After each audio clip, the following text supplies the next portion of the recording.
Welcome back, guys. Guys, I'm so excited. As you guys know, I love football so much. We have a professional footballer on my podcast, Kevin Dos Santos.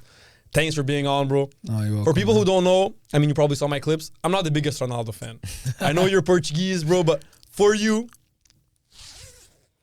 I put the Ronaldo Portugal jersey just for you, bro. Because I respect you. Thanks for coming on, bro. I really appreciate it. We're going to talk about everything. So, first of all, bro, I'm going to say it. I envy you. You're living my dream, bro. A professional football player. You live to play football. I never made it pro. Yeah. Amateur was the best I played. All my friends, we all wanted to go pro. I mean, probably the same for you. So I wanted to start off, of course, with your beginnings in your career. What made you get into football? And at what age did you start playing football? But honestly, I don't have like a crazy story. So I started playing football when I probably 3, 4 with my brothers. So I've got 2 older brothers, and an older sister and a younger sister. But I just watched my brothers play, you know. So it was something that I loved it straight away. I started playing when one of my older brothers' age group in Portugal called Football Club da Alverca. That's where I grew up. And I was probably 5, 6, and they're 4 years older than me, so I started playing with them. And then, I mean, I just fell in love with it. Yeah. I wouldn't say, not trying to be cocky, but I was good, you know? So of course. Natural talent. they could see it, I guess. Yeah. Were you better than your brothers? Let's say talent-wise? You can say it, bro. Come on. When they see this, you know what? I am, man. I am, man. They know. Hey, guys, come on, you guys know. I saw like a clip on, I think, Instagram saying that none of your brothers made it pro. Yeah. So when you're playing, you're not only playing for yourself, you're playing for your brothers. For sure, man. Yeah. Do you think that maybe without them, you wouldn't be where you are right now? Yeah. 100%? Definitely. I didn't have a choice to go. Like, if I would do something bad, they'll be like, what are you doing? You know? You've got this, you can achieve this, follow this, you know? So it was, like I said, they're my idols. Like, there's nothing to compare them to. I play for them, like I said. I want to even achieve bigger things, like not only for me, for them and my family. So yeah, of course. I mean, I think that pushes you even more. Oh, for sure. When you live for something bigger than yourself. And so you started when you were 3, 4 years old. And would you say that you were obsessed with the game? Yeah. So not until I was probably now, maybe a couple of years ago, that I started to realize there's a life after football, you know? But football's all I've known. I don't know anything else. That's the truth. And I started skipping school when I was probably really 16, 17 when I moved back to Portugal, because I had the freedom, because I moved back to Portugal by myself. So I was like, okay, it's just football. And I didn't realize the afterlife, you know. Now I'm thinking, now that I have my own family, a daughter and my fiance, I know that there's other stuff more than football, you know. But yeah, for sure, I was just obsessed with football. That's all I know. I think you have to be obsessed to make it to your level. Yeah, for sure. I think, man, because there's so many kids playing, and I saw on Instagram once like a post, someone saying that people don't realize the levels to football. You could be playing a Sunday league game against like a guy who is only an academy player, and you're gonna feel like you're playing against Prime Zidane, but he's just like a random guy who never went pro. And I relate with that. So I keep telling people, like, you don't understand how, like, these professionals, if we were to play against them, bro, they would kill us. Like, bro, just with their cardio, we're out of there. So talk to me a little bit about your trajectory. So you're Portuguese, you're born in Portugal. So I was born in Portugal. Originally, I'm from Guinea-Bissau. That's where my parents are from, West Africa. I was born in Portugal. I was there till I was 12. Then I moved to Scotland, Edinburgh, in 2011. I lived there for 6 months. And then after the 6 months, I moved to Leeds in England. And then I lived in Leeds ever since. My family's been there. And then how old were you? When I moved to Leeds, I was 12. 12, okay. 12. You're kind of young, yeah. So, and then staying there until I was 16. When I was 16, I went on holiday to Portugal because I had my first anxiety attack. We can talk about that later if you want. Related to football? related to my fears, I guess. Now that I had some big fears that I didn't know I was dealing with. And at the time, my brother's best friend had died. And then I guess it kind of... Everything came together. So I had my first anxiety attack, and then my parents sent me on holidays. I stayed there for 2 weeks, and then I was training with a team called Villa Franquense. They were in the 3rd division back then. And they liked me, but it was just for fun. So they were like, oh, we want you. I was like, I'm going back home. And then I told my parents were like, you're not going. So my brothers, again, big part. They played a big part because they were like, you have to let him go. At the time, my parents, crazy. My mom didn't let my brother do certain things that didn't allow him to progress in football. So he was like, don't do this to him what you did to me, you know? I'm sorry for saying that. He probably doesn't want me to say that. But that's the truth. And then they allowed it. So I moved to Portugal when I was 16, stayed there until 2019. 2016 to 2017. I played, I was junior, under 17. Played 1 year there. And then I went to a first division in Portugal, Vitória Setúbal. But it was a trial with 100 players plus the academy players. Already chosen. So they had a team, and then 100 new players went into the trial with the team. Fighting for a new spot. Only 2 of us signed. Me and another guy. Oh, we are respect, bro. So, like, now that I realize it's crazy, I put that all in my journal now when I write it down. It's something you have to be proud of, you know? Of course. Like, out of 100, you 2 signed, so 2 of us signed. And I did well. I established myself. Probably the second half of the season, I started establishing myself, probably one of the best main guys and stuff like that. So, and then I was one of the first guys to sign the first professional contract. What age? I was 18, 19. Yo, 18, 19. Sick, it was nice. So it was a league called, at that time, 2000, I'm not sure, 18, 19, our league was called, it's called Liga Revelação. That was a under 23 league that they created in Portugal back then. So my first year as a pro was probably one of my hardest years. Of course. I played the first game, and after that, never played again until the 14th game. Started that game. After that, never started again. It was a roller coaster. I blamed the coach a lot at the time. Then I came to realize it was all about me, you know. I was cocky about, there was a new coach, black coach. I thought, this is going to be my guy. Nothing, bro. And then learn from there. So 2019, they wanted to loan me out because I signed a 2 year. They wanted to loan me out, move back to Portugal. Moving back to England. I said I'm going to start from scratch. It was a bit stupid because at the time I had an agent. I could have gotten under 23s in England or gone to academy. But I was stubborn. I just wanted to go back home. I was tired being there by myself, whatever. Moved there, started from scratch. COVID hit twice. I was playing for a team. Yeah, cool. Tadcaster RBM. Them 2 years I didn't really play. One of them times we had a FA Cup in England, which was against Darlington. I did well, but they didn't get me. They got me another player. They got another player. And then at the end of that season, I asked that player to get me trials with Darlington, which they're 6th division in England. It's called National League North. So I did a 1-day trial with them. They're like, okay, come back next season. I came back. They loved me. They're like, okay. First game of the season, we played against Sheffield United, and the coach offered me a contract straight away. So I stayed in England until 2019. Until 2021. During COVID. No, sorry. COVID passed, and then the year after, that was my first proper season with Darlington. Okay. It was a semi-professional. We're not full time. There wasn't full time. Yeah. Sorry. I played 38 games. I think that's the first time I've ever played 38. Okay, games. so in league or with all competitions? So in the league it was, if I'm not wrong, 36, and then we played 2 FA Cup games. So which was good. Don't quote me on that, but I think something like that. And then York made contact in here. After that season, I thought I was gonna go to better clubs in England.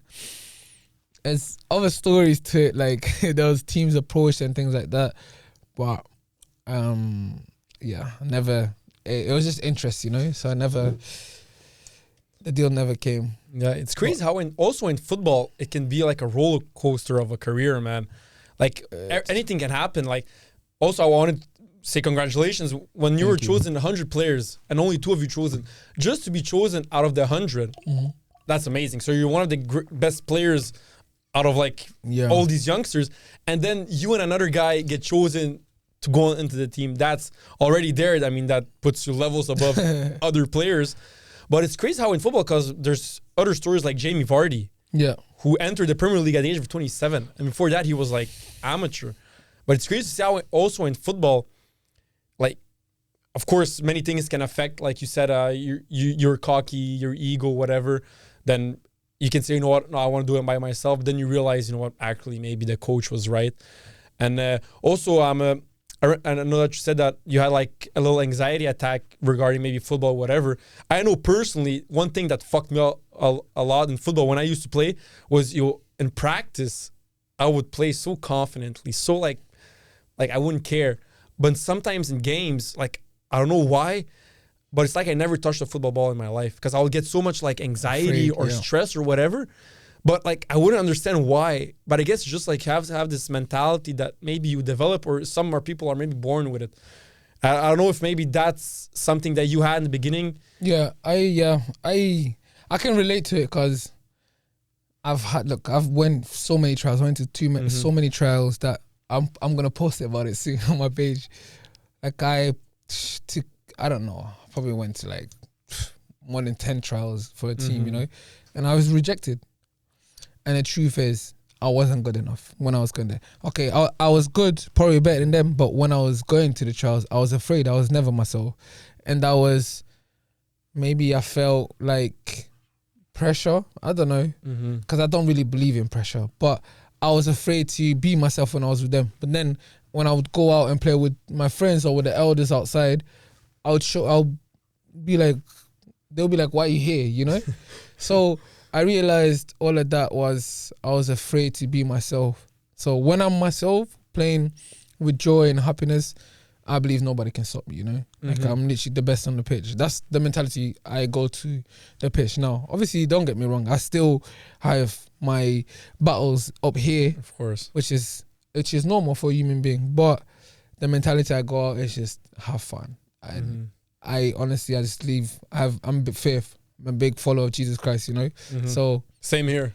I just, anything that goes through, I leave it to him, you know? Yeah. And just enjoy. Have you always been a big follower of Jesus Christ? No. I was born a Catholic. Like, I was baptized and everything. But lately, since I moved to Canada, it was something that I started doing more. Especially, when I was in England, I was going to church with my my auntie. But I just used to go, you know, I never paid too much attention. So when I moved to Canada, my second year at York, I started going to church with my friend Clement. And it's something that I was like, there's something here. Because every time I used to go to church, I used to cry. Literally. When the song came, I was crying. When the pastor preached, I was crying. So like, there's a reason why God wanted me here in church. There's a message that he wants me to hear him. And I've got a purpose to fulfill, you know? So last year, I decided to get baptized. I was born again.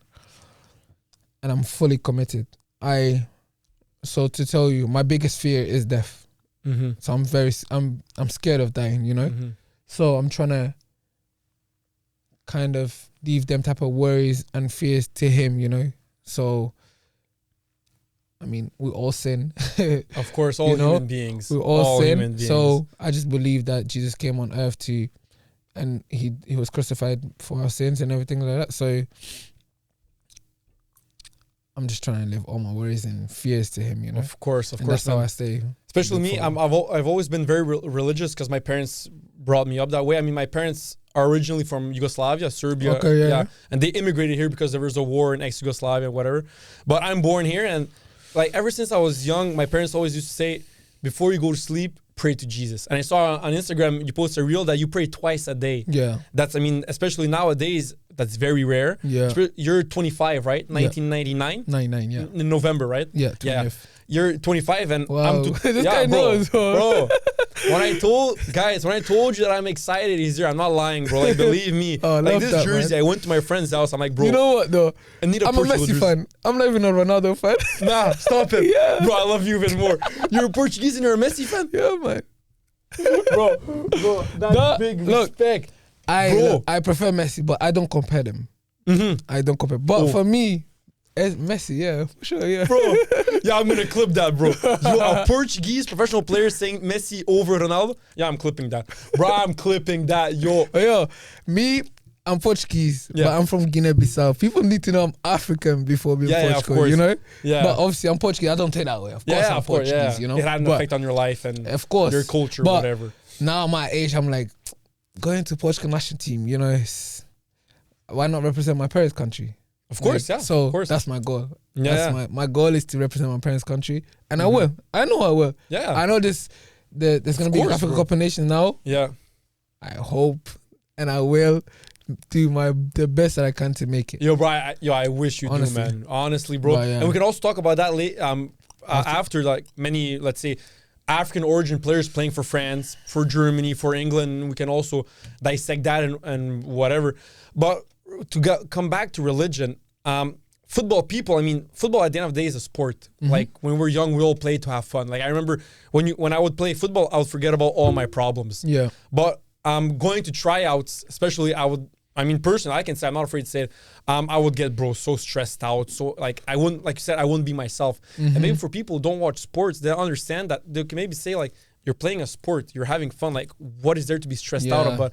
But the thing is, you keep thinking about, what if I fuck up this pass? What if I fuck up this dribble? What if, like, I try something and it looks dumb? Yeah. But it's when you start thinking like that you're going to fuck up and you're not going to fully express yourself on the pitch. Because I feel like, personally, football, I think that I have this take. I think that one of the reasons that football is so popular around the world, of course, it's easy access. You just need a ball, whatever. But also, I feel like it's the only sport where you can fully express yourself. Because when you think about it, it's a sport that there's almost no laws except don't touch the ball with your hands. Yeah. Like you can take the ball, you can do whatever you want. But in basketball, no double dribble, no traveling, no this, no this. But in soccer, you can dance on the pitch if you want. Like I think that's a fact. I think that has a little bit of effect on football. That's why it's the best sport, honestly. Bro, by far. There's no way basketball people like don't attack me or anything, but there's no way football is not the best sport in the world. Like you said, just expressing yourself. So beautiful, man. Like you've got. So I'm a massive fan of Brazilian players, obviously, but if you watch South African players, bro. South African, specifically, bro. They have so much the joy they play with. I saw videos, bro. Of Africans playing in Africa, bro. Yeah. They do. The thing is that it's a bit funny, bro. Yeah, of course. Because Brazilians, they're very like, I'm showboating with the ball, but Africans, it's a they put a little, they put a little like sauce in it. Yeah, you know what I'm saying. So, bro, we like at home, we love their music and everything, but bro, it's crazy. But what they do, there's so much talent, man. Honestly, there's so much talent out there. Not just Africa itself, but football unseen that we don't see. It's hard to get exposure, man. Especially, it's so hard to get exposure, but of course, and that's true because I have many African friends, and we always had like this little debate of why. And I want to know your opinion on this and your thoughts. That generally, when African players become very good, generally they're raised in a European country. Do you think that it's a question of culture? Or is just a question of because now they have more access to it? That what? Let's say, of course, you have Yaya Toure, who's born and raised in Côte d'Ivoire. You have Didier Drogba, same, Samuel Eto'o, whatever. But in general, I mean, Mbappe, he's, of course, African origin, but he's born and raised in France and many other players like that. Okay. Do you think that if Africa had the same resources as Europe, that they would be an even better level? For sure. You think so? Look, like, you know, my teammates say, oh, I've got good genes and stuff like that. Okay, I do have good genes, obviously, but I work hard too, you know? But we do have good genes, you know? Yeah. So if we had the resources like there is here in Europe, there's no way we'll be unstoppable. Yeah. Like, Africans there, I don't know, there's something that they've got that extra extra fire, extra muscles. They're stronger and That's stuff true. like that. Physically, yeah. I You mean, know what I'm they're saying? fastest and You know, strongest, yeah. like it's out there. Of course, Physically, I mean, it's a fact. I African mean, is so much stronger. yeah. So, and then obviously we don't have the resources like there is in Europe, you know? So naturally people are gonna, for example, Mbappe, you see him, you think he's gonna choose Cameroon. He's not. Yeah. You know, he wants to win because there's World a Cups. higher chance that Cameroon's not gonna win a World Cup. Where is he gonna get more exposure? In France, you know? Of course. Yeah. Like he's done. I don't blame them, but at the same time, what I would say is don't forget back home, you know? Don't forget where you're from and things like that. Like if I was playing for Portugal, I'll still be showing love to my country, you know? Like I'm not saying players don't, but it's just something the way how I was brought in, you know? But yeah, like to answer your question, if we had the resources, yeah. World Cups? Yeah. For sure. We don't have the resources, but look how far they go. Yeah, of course. You know what I'm saying? The thing is, because with my African friends, of course, I'm going to tease them. And I always used to play devil's advocate. I would say that maybe, you know what, maybe in Europe, the culture is a bit higher when it comes to football. Now, of course, I've never been to Africa. I'm not African. So, like, when I'm speaking like that, I'm more playing the devil's advocate just to see what they're going to say. Yeah. But I feel like, because, let's see, Croatia. I mean, it's a country of like 2-3 million people. Bro, they went to the World Cup final in 2018 once. Twice. They finished twice third in the World Cup, 1998, and recently, 2022. Yeah. So, like, I feel like, and let's say Croatia, I mean, they don't have as much resources as Germany or France, but they have a bit more than Africa. But I feel like Japan has more resources than Croatia, but Croatia are still better than Japan. Yeah. But I feel like Africa, because like or not, I mean, for me, like I said many times, Yaya Toure is one of the most underrated players of all time. Yeah. Like for me, if you watch my clips, I say that. Who's really? Underrated player? Bro, I'll put him there. We gotta watch my clips. Like I said, for me, Yaya Toure is the greatest defensive midfielder of all time. I mean, like him or Sergio Busquets. Yeah, for sure. Like I said, it's either one of those two. Yeah. Like I don't understand people not even think about Yaya Toure. Of like, course. Bro, how? Yeah. How? Bro, the season he had in Man City 2014 when he scored 20 goals as a defensive midfielder. Bro, let's not even start, bro. Bro, I mean, let's just keep it real. I mean, and take away his goals as a midfielder. I mean, but you know, like Africans are like, but it's tough because. So you know how we don't have. This is my perspective anyway. We don't have a lot of resources. So when we have a little something, we get greedy. We get selfish. We want things for ourselves. You know, so. That goes with politics thing, political stuff and everything, you know. And then you can see in other things, you know. My country, anyway, you see, for example, national team, the cousin of cousin is the cousin that is gonna go. It's not gonna go the guy who's gonna go, you know. Okay, so there's a lack of meritocracy. You think? I think now back then I was thinking, you know, now it's changed. A lot of good players are going to the national team, very good players actually, but.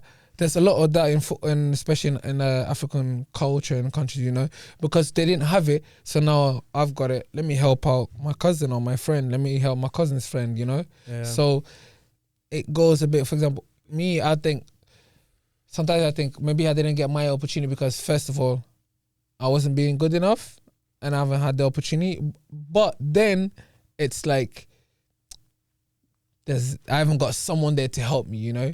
Someone that knew me, because if someone knew me, it would go. I would be there, you know. But it's a bit like that. But that has to be cut. Like literally, for us to grow, we have to. That's why I think Senegal does so well. You know, they're not selfish. They're a group. Everyone wants to grow. You know. Okay, so when we do that, we will grow in it. Like eventually, we have to. There's no way. You know. Of course, yeah. You said Croatia, like Japan has more resources than Croatia, but look how Croatia how well they do. You know. Of course. So I think it's when they all move together, they do well. Of course, I think even Africa. I mean, there's so many people there that if everyone plays and then you add the resources, you must find talent. For sure. I mean. It's not a secret recipe. There's no secret recipe. If people are constantly playing, you add the resources, and there's fucking like 1 billion people. I mean, bro, like find me the new Messi. You know what I mean? Like find me the new Lamine Yamal. That won't happen, man. You can't find your new Messi. Messi, no one's gonna be like Messi. Yeah, I respect that. I think because I don't really watch hockey, but I have many friends who watch hockey, and they said that Gretzky's like he's a GOAT, and there's no debating it. And I think Messi reached that status. Yeah. Who's the hockey GOAT? Gretzky. Canadian. You don't know him? Really? Wait, he's a big hockey fan, our producer. Yeah? Yeah, actually, I'm getting mic'd up for tomorrow's game against 67s against, I don't know who. Oh, you're gonna be in the stands? You're gonna be mic'd up? Yeah. Really? Yeah. Oh, okay, that's nice. They That's invited nice. me, Yeah. So because of course you talked a lot about when you were younger, going through trials, academies, and having maybe your ego battles, whatever. If there's something that you can go in past and change, what would you change? Right now. Right. Be myself. Like, so every time I was myself and I played, okay, I wouldn't, probably the best on the field, you know? Or close to being the best. Like, when I go out there, I'm thinking too much. So, when I used to go on trials and my dad was watching, I used to feel, like, the thing is, my dad never used to say nothing to me, just go and enjoy. But I felt that pressure. My dad, my brother, anyone who used to watch me, I would feel pressure back then. I don't know why. But when I was from the age of 6 out until 11, I never felt pressure.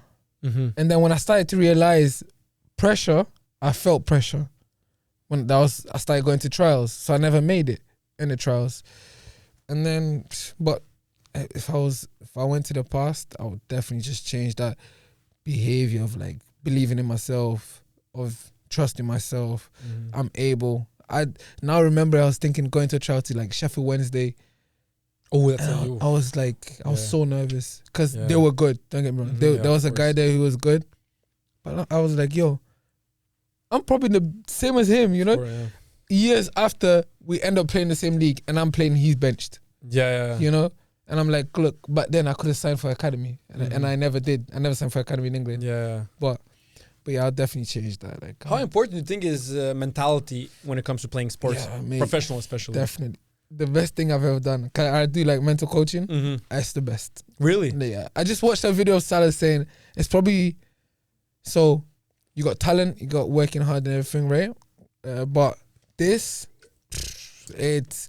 I'm not perfect. I'm getting there. I'm getting close to being good, consistent with my mentality. But it's the best thing to work on, especially for not even just sports, life itself. But yeah, it's so important. And my brother been telling me that since I was a young age, but she never believed it. Yeah. And she'd be like, yeah, you know. But now it's, I think I go and look for it. Yeah. Like I need that. It helps me. You take control of yourself, you know. You don't like take your emotions, take control and attitude and stuff like that, you know. Of course. I feel like mentality in sports, man, if you want to be one of the GOATs, like Ronaldo, I mean, I love to hate on him a lot. Like, I hate on him a lot. Of course. Man. I always show him love, man. No, I have to. Like, if I'm being honest, I hate on Ronaldo a bit more than I actually think because I know he's going to get me clicks and likes and hate comments, whatever. Yeah. But no, Ronaldo, when it comes to mentality, well, number one. For sure. Across all sports. Okay, but wait. Why, though? You don't think Messi has the same mentality? No. This is what I think. I think that Messi's mentality is amazing. Phenomenal. But I think that Ronaldo, of course, mixed with a little bit, I mean, he has more ego than Messi. I think that he's more of like, he goes after what he wants. Messi, don't get it wrong. Messi, you never heard stories of him missing practices. You never heard stories of him staying up late, going to nightclubs like Neymar or these Brazilians. You never heard stories of him cheating on his wife or, controversy. He went to every practice, but I don't think that Messi did like Ronaldo when Ronaldo would do an extra step that other players wouldn't do. Yeah, that's what I think. I have a different take. I feel like, and I had to say this to my Ronaldo fans and my friends and stuff like that. It's like, so Messi Ronaldo, right? Messi Ronaldo. So they say Ronaldo has his mentality. He has more mentality. I don't know. They say that Ronaldo's mentality is higher or better, right? For me, it's like, how can you say that when both of them are like this? What I say is maybe you know more about Ronaldo because it's been posted more about Ronaldo. You don't see Messi posted or stories about Messi working extra on vacation. Because it's not posted. But for sure, Messi had to work hard. I don't believe that. Yeah. It's just, it's talent, pure talent. No. But no, come on, man. A lot of hard work. Had to work hard to get what he is. Of course. But then you got Ronaldo. So I think there could be another Ronaldo because Ronaldo is a type of player that someone can relate to, you know. Mm-hmm. I can relate to Ronaldo, you know, as a winger, the skills, you know, Mm-hmm. things like that. If I work hard enough, and obviously you got Messi, that I don't think, you know. No one comes No, close to Messi. but yeah, Ronaldo's. If you're trying to achieve something, it's more likely that you're gonna follow Ronaldo's steps, you know. Because he's But- maybe more seen as more human. Yeah, In a yeah, way. yeah. But I feel I think the same, because I hear many videos people saying, oh, Messi was gifted by God. I mean, like, yeah, he has this crazy talent, but I mean, the guy lived for football. Messi, like, he football, and then of course you add the crazy talent. But it's not like Messi, he would play football and then, you know what, play once a week and then, no, come on. I mean, Yeah. let's keep it honest. If you want to reach Messi's level and that level, I mean, you know, you're probably very talented when you're young, but you know the effort you have to put, man, to get to that level. I can only imagine, Even man. like, okay, I'm a professional footballer here in Canada, but where I want to achieve is so much higher. And course. to achieve that, I have to work so much harder than what I am right now. And that's the truth. Maybe right now I'm not good enough to be where I am. There's a lot of things that I need to improve, and which I will, you know, but there's so much more. So you see how you see me, it's obviously as a professional footballer, there's one step where the others are the Real Madrid and stuff like that. I think where they are, it's another step that you need to work so hard to get to that. Yeah. And if you maintain that consistency, which for me is the key word, consistency, there's no way you won't reach it. Doesn't mean, okay, my goal is obviously to play a Champions League, right? Oof, that would be... Obviously, but sometimes you have to be realistic too, your age and where you are and things like that. But if you work hard enough, why not? Of course. You know what I'm saying? But yeah. they, like, they're professionals, the high performance Real Madrid and players that are there, they maintain that consistency every day. It's not like, okay, today I'm gonna have a cheap meal and tomorrow I'm gonna back to nah. They stay. Yeah, they have the resources, they got the money and everything, but it's not even about that. It's exactly Like, I You know feel what I'm like saying? Jamie Vardy broke that image of... I feel like before in football, people thought that if you weren't an academy player, forget about going pro. I feel like before there was more of that mentality, but now with Jamie Vardy, and there's other players I know, like Gyökeres. Yeah. Recently, he became more Coventry. popular. Like, it happens, and I think that honestly, I believe that if you put in the work and if you really stay consistent, because bro, I've been seeing your videos. Like, bro, for a football player, you're in shape. For a football player, bro, you're in shape, and that, I mean, that's only good. Yeah, and I want to. I need to. bro, I mean, of course, I feel like if you can take extra step here, extra step, a little bit resource here, get better and better. I mean, why not? I mean, of course, like, but bro, for a football player, you're in shape, bro. I Like, appreciate that. we're, like, Don't make me blush, man. like, you know, bro, Nah. for real. And I feel like if you put in the work, and I love that you said consistency, because it's day in, day out. I mean, it's every single day, bro. It's not like it's here, man. This is why I put it here. consistency. Yeah, you Yeah, can sure man. do it. Yeah, of course, consistency. For man. sure, man. That's my mantra, bro. It's not just in photo, but whatever I need to do, content creating, just showing out everything that I'm putting out there. It's the word that me and my brothers are following to achieve whatever we want to achieve. It's consistency. I think in life, man, consistency is number one. I don't regret anything, but like I said, my big bro, he's been telling me all of this from the age of 16 or even younger. Maintain this, maintain that. It's just, yeah, maybe right now, maybe I could achieve. I could have been. For me, I believe that this is the journey that God has for me, you know. But if that consistency was maintained, yeah. Yeah. And it's crazy how when you're younger, like, because my older brother, he's 4 years older also than me. Yeah. And he would tell me things when I was 16. I'm like, what do you know? Like, of course, the ego and you're in puberty, whatever. But when you get older, you're like, bro, he was right. But it's crazy that in football, because I think that around the ages, when you're a teenager, that's when you make it or break it. Because when you're a teenager, you want to start going out with your friends. And you got to have the discipline of, I'm not going out because tomorrow morning I have practice. I got to wake up fresh. So because I didn't play in academy, for me it was, I didn't really like going out like that anyway. I'm more of a family guy. Yeah.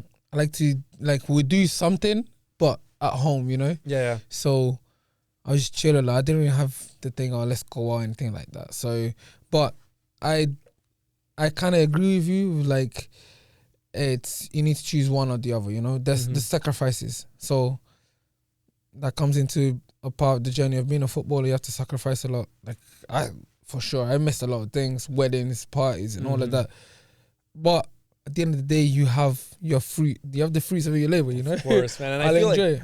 I feel like, bro, like you did the right thing, because I know so many of my friends right now who wanted to also be professional, but no one made it pro. When they were 15, 16, they're like, oh, it's more fun to go out, let's go out. But now when they're 24 like me, they're like, bro, if I could go back, I would just do football, fuck everything else. But now it's too late. I mean, forget about it. Like for us, forget about it. But not to talk about it, I'm obsessed with football. Yeah. Football. That was me. Football. My mom, not my mom, but they used to call me Kevin the Street, because I was outside every time just playing football. Football's football, man. How important do you think it is? Because I saw Virgil van Dijk saying that, of course, playing for an academy is good, but it's more important to play a lot on the streets with random people, because that is where you actually develop like skills one-on-one, whatever. What do you think about that? Like I told you, I didn't play in an academy. You know, I just played with Alverca. I don't know if now they're an academy. I'm not sure, but I played there, and I just used to play outside all the time, and that's so important because it's freedom. You're playing with your friends. You're playing with the older guys. You're learning how to be strong. You're learning how to do skills, and you think, oh, this guy, if I didn't get past him like this, maybe you're gonna try stuff. Of course. And I just used to try things. I try things, even if it doesn't work. Now, it's like, if you try, you have that thing, oh, maybe the coach doesn't like that. But playing outside is like that. You try things, you learn new things, you learn how to be strong, you hurt yourself, you go home next day, you're back out there again. That's, like, I miss seeing that. Like, right now, I don't have much time because of a full-time football player. Yeah. But when I go to Portugal on holidays, I always try to tell my friends, oh, let's go and play ball. Really? Are you allowed to play with your friends? Well, not really. They say no, but who cares, man? You love it too much, bro. How am I not gonna play? How am I gonna go ahead and not play football? Of course, I have it's to, in bro. your blood, bro. Like when the season finishes, I'm at home. We're doing 5v5 all the time. Really? All the time. Were you and your teammates? Yeah, some friends were like, not for me, because I go back to England when the season finishes. Like in England, I do 5v5s all the time. Really? Like, there's no way I'm not gonna do 5v5. The 5v5s gets you sharp. Good, bro. You try things. Even now, when you're already a professional player? Yeah. Really? All the time. Oh, okay. Yeah, that's nice. Off season, yeah. For me, that's how I get sharp. See, I got the gym stuff, which is normal mobility, weights and all of that, but touching the ball is essential. Yeah. Do you drink alcohol? I was gonna tell you no, but I do.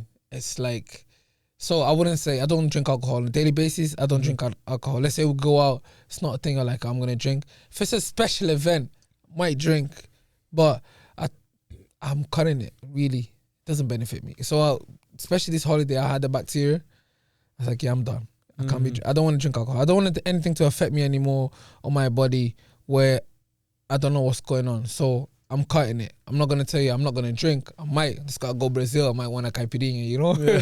But yeah, I'm cutting it. Really. The truth is, it's not good for us, you know. But of course, it's. I mean, I'm a bartender part time because I'm also a university student, and like, people think that because I'm a bartender that I drink a lot, bro. I hate alcohol. Like, really? I think maybe I'm allergic to it. I don't know. 'Cause every time I drink it, like, I can take 2 drinks. Allergy, man. I'm gonna feel bad. Yeah. I'm gonna get all like hot and whatever. So, bro, alcohol. Me and alcohol. Even I've that never feeling been of, you know, being drunk, mate. Oh, that's the worst feeling, bro. That feeling is like the following morning, bro. I hate that. But especially, I mean, you're really into fitness. So of course, alcohol and fitness aren't the best. Doesn't match. It's not the best match. So, in your career, where would you like to see yourself in 5 years? Oh, you're so from 25 to 30, dream you're big, making bro. me go my. I've already got it. I got it written all down, man. Yeah, yeah. So in 5 years, I'll be 30 years old. So I want to be at the highest level. When I say that, I want to be playing first division European, like first division in Europe. Beautiful. I don't have a specific club. If I could choose, I love to play for my club, Benfica. So I support Benfica. Top 5. Also, Top 5. Portuguese league. Okay. Yeah. But the truth is, in 5 years I want to play for first division. I want to be playing for first division in Europe. In Europe, yeah. Yeah, I've played in a major tournament that could be Champions League club or country, right? Yeah. You're talking about football, right? Just football? Yeah, football. Yeah, that's it. I'll definitely be playing. I will be. Bro, be if you're playing first division, please. Yeah. You gotta text me, bro. Yeah, come on, sure. I'll come on out For immediately, sure, bro. I gotta support you, bro. Yeah. First division football in Europe, bro. That's career stable. Hopefully, if my fiance wants 3 more kids, I want 4 or 5. You want a lot? Yeah, I also want a lot of kids. I want 4 or 5. I want, but then it's like, can you? You know, it's the possibility of this. And of course, she has to want. Exactly. But yeah, hopefully, my career will be stable, and other projects, business will appear. You know, and yeah. Of course, I see you have a big social media presence.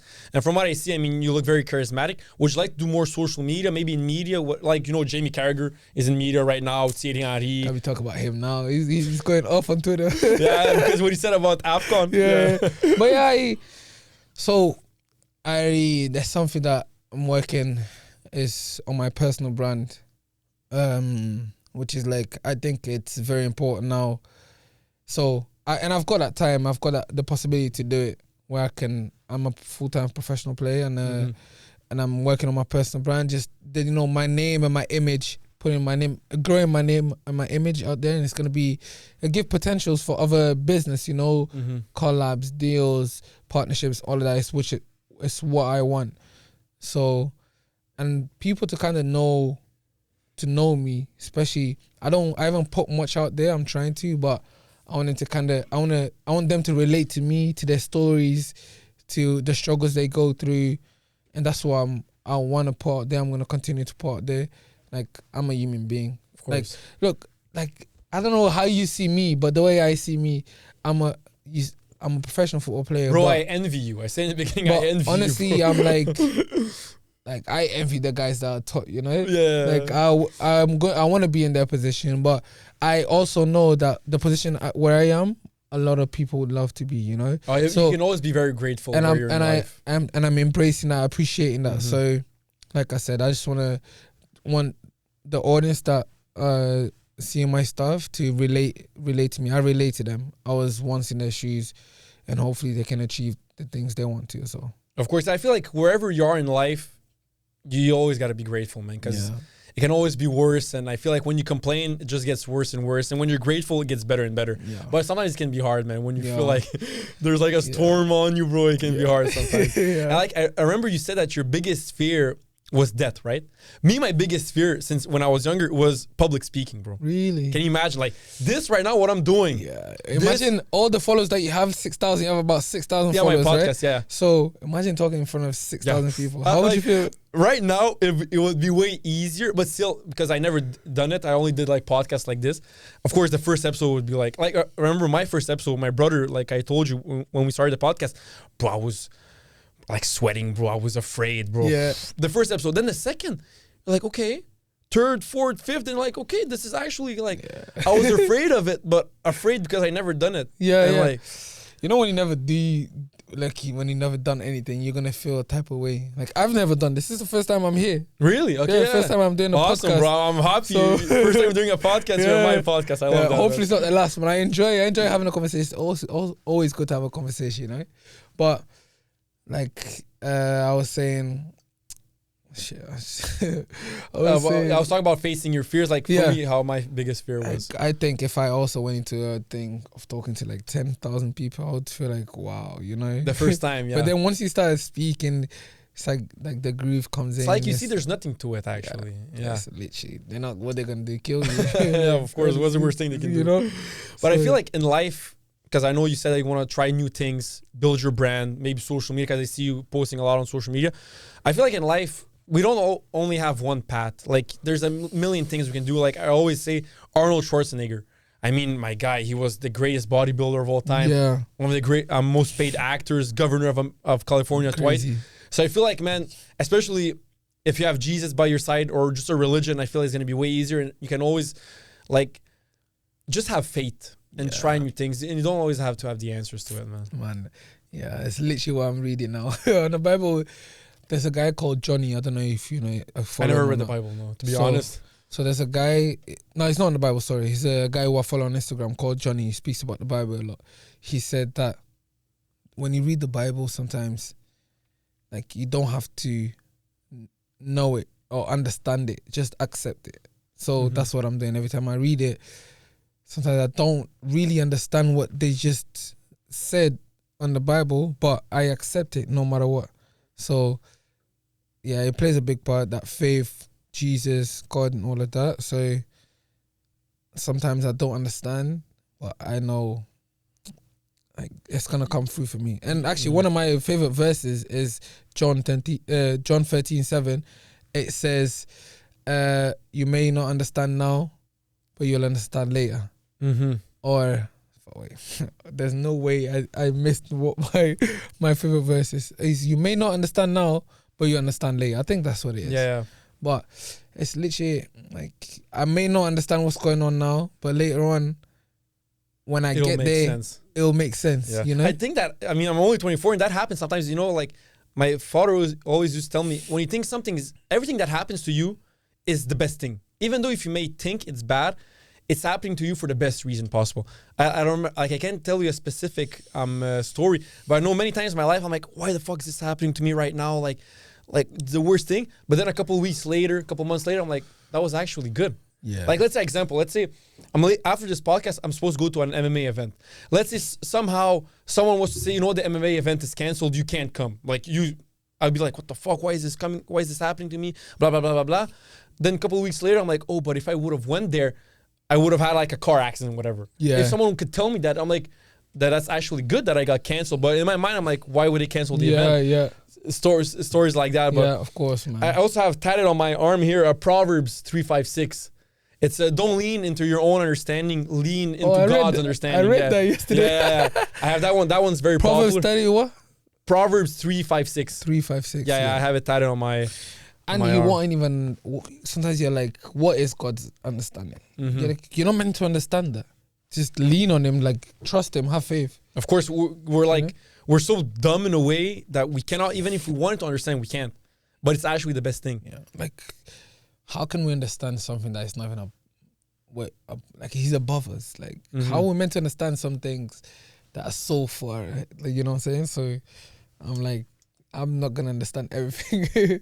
I feel like that's what's hard sometimes with religion, that people have sometimes hard times relating, because of course you can have what people always say. If God exists, why are young kids in Africa dying? Of course, that's always like the main argument. Yeah. But I feel like it's tough, man. Yeah, there's no explaining it. Look, it's something that, because like I said, I'm getting more into it. I've got all these questions too, but I don't know. I don't know the answers to it. I believe that, for example, there's a verse God says that, like it says in the Bible, that people were going through something, a lot of people dying, and then somehow God took them out of there and like give them a better life, Like, for example, there's a lot of stuff happening in Congo, People say, oh, why is this happening? Why is God allowing this? I believe that they will get through and God will help them, I don't know the answers to it, but there's a higher reason that we'll never see. It's unfortunate that it's happening. Honestly, I don't, and like I said, all I can do is just pray for them. I don't know what to say or do, Same. When someone asked me that question that I said, I'm like, I guess you just have to trust God. Like, it's as simple as that. That's literally as simple as that. Literally. So you said that your fiance and your kid, they don't live with you here in Canada, right? So my fiance she moved with me last year. For the first time we moved in together here in Ottawa.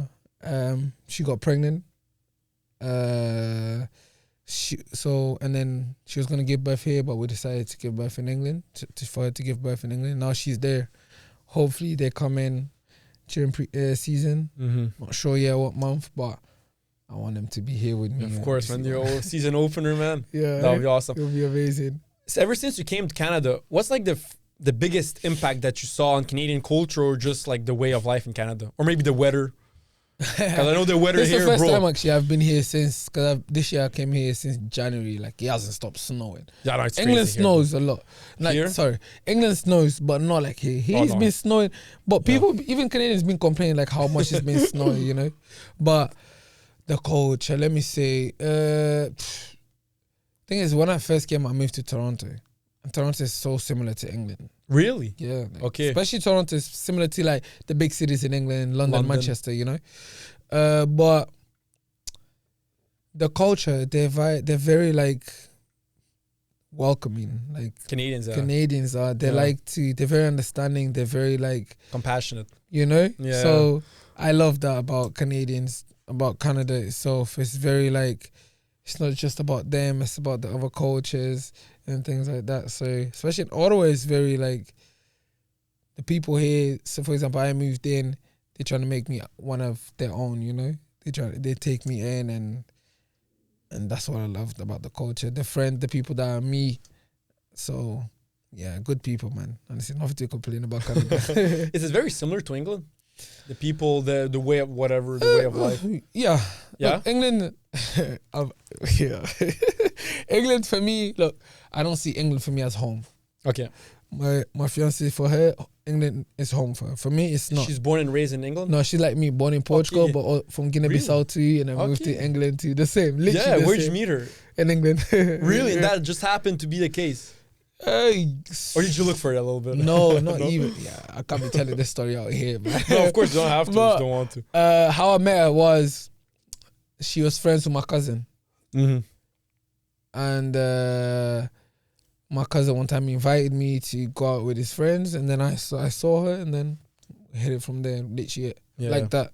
I've seen her because she put a video out there in COVID time and she went viral. I knew of her, but yeah, I didn't know, like, you know, I've got crazy stories about me and her. Before I even met her, Really? or when I saw her, I started having dreams about her. Like, Really? I was gonna get married to her, honestly. And I told her from the beginning this, like, I had dreams about us getting married and things like that. Did you tell that to her before or after? I told her when we were dating, just Okay, dating. yeah, okay. Like, after starting dating, Yeah. I told her like I've been having crazy dreams about Yeah. you. Literally, in the first 5 days we started seeing each other, I started having dreams like that. I was like, what's going on? You know? Yeah. Manifestation, bro. But Yeah. literally, and now, yeah, we engaged. We have a daughter. Congrats, man. Congrats. Yeah, man. Happy for you. But I also, sometimes I had like dreams, and then the following morning it would actually happen. Yeah, I don't want to be talking about dream. Today I had a weird dream, man. I had a dream that I died, bro. Okay, that's not a nice dream. That's your biggest fear, bro. Oh yeah, bro. It's like, I don't know. And my friend just literally told me a couple days ago he had a dream someone chopped off my head. So I was like, yo, Your head? yeah, bro. Oh my God, bro. I'm like, what's going on? What's going on? But I know there's a thing that my dad, not cut you off, but there's a thing my dad always told me, because when I was younger, I would always have dreams of my mom dying. Yeah. And I would wake up, mom. Then she'll come to my room like, okay, I'm safe. Then I would tell my dad, and my dad is like, in Yugoslavia, we have a saying that when you dream of someone dying, you prolong his life. Really? Yeah, that's what he say in Yugoslavia. So for my mom, what she said is, when you dream that someone died, it's because the person's full. The person is what? Full. Okay, She yeah. ate a lot. That's what Okay, she yeah. says. But I guess different cultures have yeah, it. different cultures have different things. But yeah, my dream is, I'm not even thinking too much about it. Like, Yeah. whatever happens, happens. Of course. But yeah. What would you say are your biggest challenges for playing in Canada and in the Canadian Premier League, the CPL?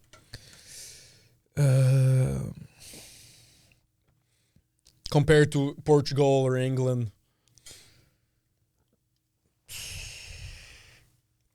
Like, I know here you play on synthetic field, right? Oh yeah, I mean, now I'm used to it. You know, Okay. it does make a difference playing on grass. It and does, turf. huh? Sorry, it does make a difference. Like the touch, the shots, the crosses, and everything like that. Maybe that's one of the things that's different. But it's just, for me, it's literally like consistent on playing. Like, I don't know. Like, I'm not just big on Portugal's like this, England was like that, England's like, because I've played in different countries. I just adapt very quick, you know. Okay. So I don't think I've got difficulties, but what I've got is challenges on staying consistent. For example, if my goal is to have 15 goal contribution, is maintaining that consistency. It's not just saying I have to do it too, you know. And the thing about the Canadian Premier League is a bit tough because it's a new league. Sometimes there's a lot of transitions, you know. So there's not that stability. There's probably a few teams that have that stability with the ball, maintain the ball, but not a lot of goals are scored in this league, and that's one of my goals this year. Is I want to like break that. Yeah. Why can I not score? Of course, 30 goals, or assist, you know. It's crazy. Don't get me wrong, because people are gonna be like, oh, like you have the most amount of goals I've scored was 6. You know, they're gonna be like, you're not gonna get there, but. Yeah. Why not? Why can I not have that goal? You know, it has to happen once. Someone has to break that mental barrier. You know, of course. So, like, but yeah, it's the league is. So when I came in, the league was like, I was like, oh yeah, I'm gonna go to that league and score 10 goals, mate. I came in that season, I scored 0 goals, bro. You know, I had to learn about the league. Yeah, it's a physical league and a fast league because there's not so much control. Okay. Because there's so many transitions. Because don't get me wrong, we're still getting there, you know, but yeah, it's growing, man. It's growing. So CPL is a very physical, fast, get the ball up front. It's not like La Liga, let's say, more control the play, more EPL, you would say. Pep changed the game a lot. Tough to compare, yeah, of course he did. Pep changed the game a lot. Tough to compare. CPL is. The style of play, would you say, for someone who doesn't know? You watch MLS? Here and there. I'd compare that to MLS. Okay. More like, because, so you got teams that more in transitions, you got teams that do possession, you got teams that sit back. So it's a mix, you know? But some games can be a bit boring, other games are like entertaining. You got both of those, you know? So, like I said, the league is growing, you know. That the goal of the league is to get bigger and bigger, more teams and stuff like that. Yeah. And obviously, I'm hoping the Canadians can make it happen, you know. Just make it more competitive, grow the sport more. But yeah, I'll compare it to MLS, really. Yeah. I wouldn't compare it to Premier League or European. It's tough, man. It's too far ahead, huh? Yeah, I think that step is above. Yeah. I think the same, because recently, and I want to know your thoughts on this, because I had my take that went viral with Americans. You know how Americans are, we're the best at everything, whatever. And I said that America will never, ever, ever win a World Cup. I don't care. I said, you guys have, like, I said that, and the way I'm saying it right now, I'm quoting myself. Yeah. And I got a lot of hate from Americans. And I said, like, I heard Americans saying that, imagine if all our basketball players and all our NFL players played soccer. And I was like, so what? Like, soccer is so technical. Like, you can be Iniesta, small. They said if they're basketball players and NFL. Like, I hear many Americans saying that, oh, if we had LeBron James playing soccer, imagine. I'm like, bro, he's 6'8" and whatever. Like, in soccer, that's not necessarily good. Like, that's too tall. That's too big for soccer. Yeah. That's my take. And I said that, and their number one reason is culture. I mean, kids in America, they grow up wanting to be LeBron James, Tom Brady, whatever. I want to know, we're talking about culture in North America and Canada wanting to grow it bigger. Do you think, in your opinion, that maybe one day Canada or America will have winning chances in the World Cup? Damn. That's tough to ask. Look, the truth, yeah. I think they can go far. I don't think right now the chances are very much likely for them to win the World Cup. But in 5 years' time, why not? So the goal of the league, for example, is to grow Canadians, young players, right? And that's their goal, to when they get to World Cup and stuff like that, they have a higher chance. If they continue to do what they're doing right now, for sure they'll have a chance for a World Cup, you know? But they also have to be realistic. They're not in that position yet. They did so well in the Copa America, right? Yeah, Canada, they might have a chance to, if they continue to win the Copa America once. Yeah, they won semifinals against Argentina, and I was there live. Do you know what I'm saying? Oh, really? Yeah. Exactly. So, Copa America, I'll say, of course they've got a chance. Why not, you know? But World Cup is, mate, it's big, bro. It's big, man. Bro. Me and you guys Canadians, we have to be realistic. Of course. I mean, of course, Alphonso Davies, bro, amazing player. I mean, one of the best left backs in the world. But we have Alphonso Davies, Jonathan David. He's actually from Ottawa, Jonathan David. Yeah, I heard. Yeah. But I mean, we have to be realistic. I mean, if you look at the countries, I mean, Croatia never won a World Cup. Holland never won a World Cup. Portugal never won a World Cup. I mean, there's so many good teams that never won a World Cup. And then for America to come along and say that maybe one day, that's why I don't see it happening, in my opinion. But do you think that football, soccer will grow way bigger in America one day? Yeah. Yeah? Yeah, I think so. Do you think it will be as big as, let's say, baseball or NFL, NBA? Oof, I don't know. You know, like NBA is big. What's the biggest sport in America? NFL, by far. Okay. Yeah. Yeah, it's Like it's NFL, then it's college football, and then it's NBA. really Yeah. college football. Yeah. It's bigger than NBA. Yeah, bro, I was surprised. Yeah. Wow. Yeah, man. Yeah, I mean that's so Bro. far for soccer to get then. Yeah, no, that's why I think that it can be bigger than hockey in America, not in Canada, in America, but bigger than NBA, MLB even. I don't see it happening, man. That's the MLB thing. is what? Baseball. Baseball. Yeah. Yeah, like the country's so big. They've got so many things. They've got different cultures. It's big already, Of course. Yeah. but it's so big. Like there's so many opportunities there for other things. Like I don't know. I mean, if they continue to grow like this, for sure one day they can get not as big as NFL, because I guess that's the biggest. But maybe like I don't even think I thought NBA was the second biggest sport. No, it's third. Imagine. I didn't even know college football was Yeah. second. So I don't even know if they can get as big as NBA then. Mhm. You know, it's so tough. College football. But man. it's growing. It's Yeah. growing. It's so Do you big. think Messi and Beckham had a huge role in that? Yeah, Well, especially Inter Messi Miami? coming back, Yeah. coming to MLS. Yeah, for sure. For sure, Beckham had a big impact. You know, and then when you get guys like Messi coming in, you're gonna have more players coming in. But then you got the Saudi thing now. You know. What I mean? Yeah. Saudi thing is Crazy, you bro. know, it's man. What are your thoughts on the Saudi thing? Bringing all the good players for extra money. Like the Saudi, it's like, bro. So you see the player salary, right? Mm-hmm.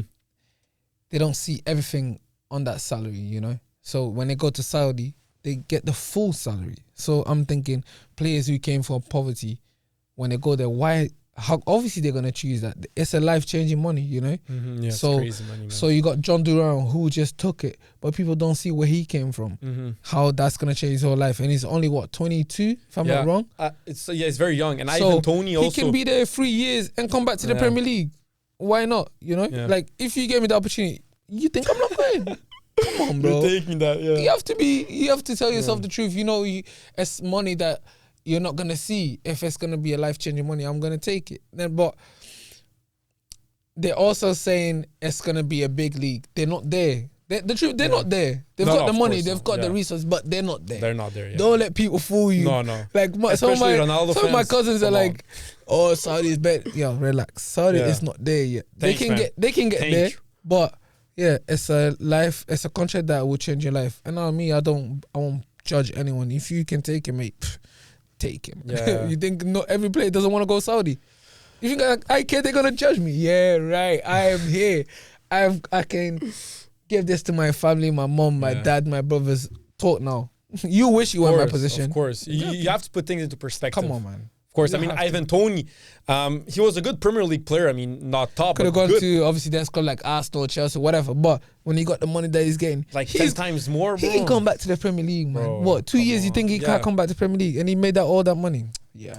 Yeah, I mean, you got to be How much is he realistic. making a week? I don't even Like remember. 10 times more, bro. It's like, there's videos of him. He's like shocked. And people are writing in comments, bro, he can't But believe he got so he much will money. help your friend's friend of friend. Come Yeah, on, man.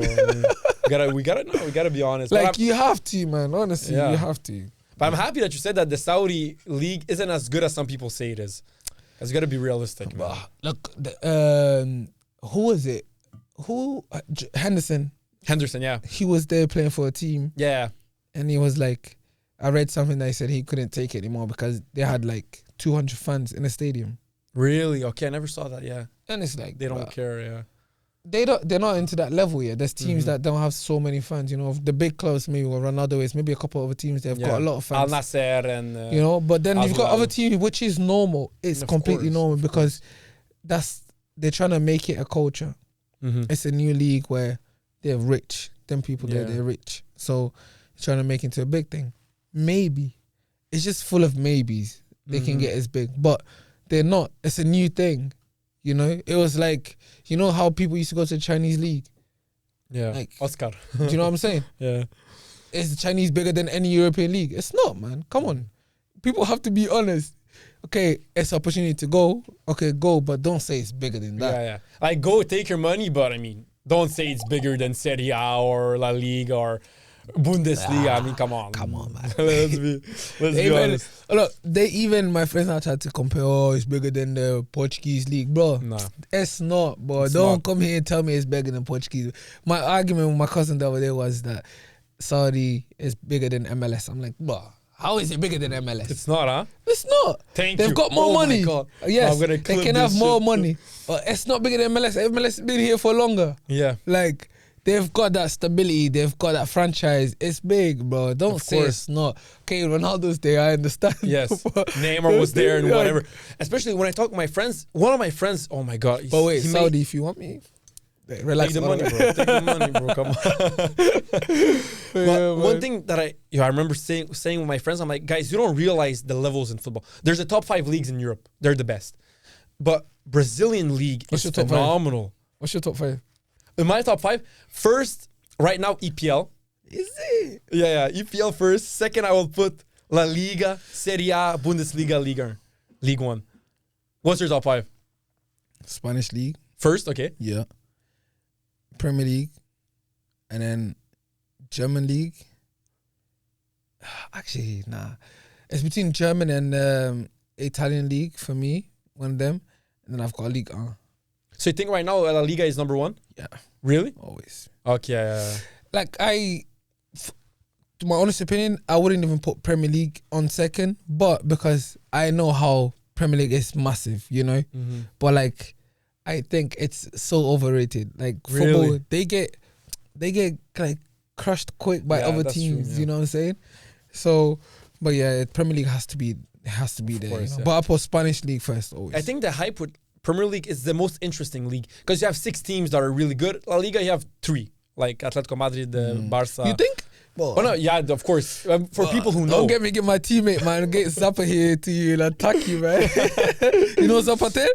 Zapata, no, he plays for my team, but he's a legend, man. From Mallorca, yeah. From legend. Mallorca? Yeah. How old is he now? He's 39, bro. Oh, okay. Which position does he play? He's 6.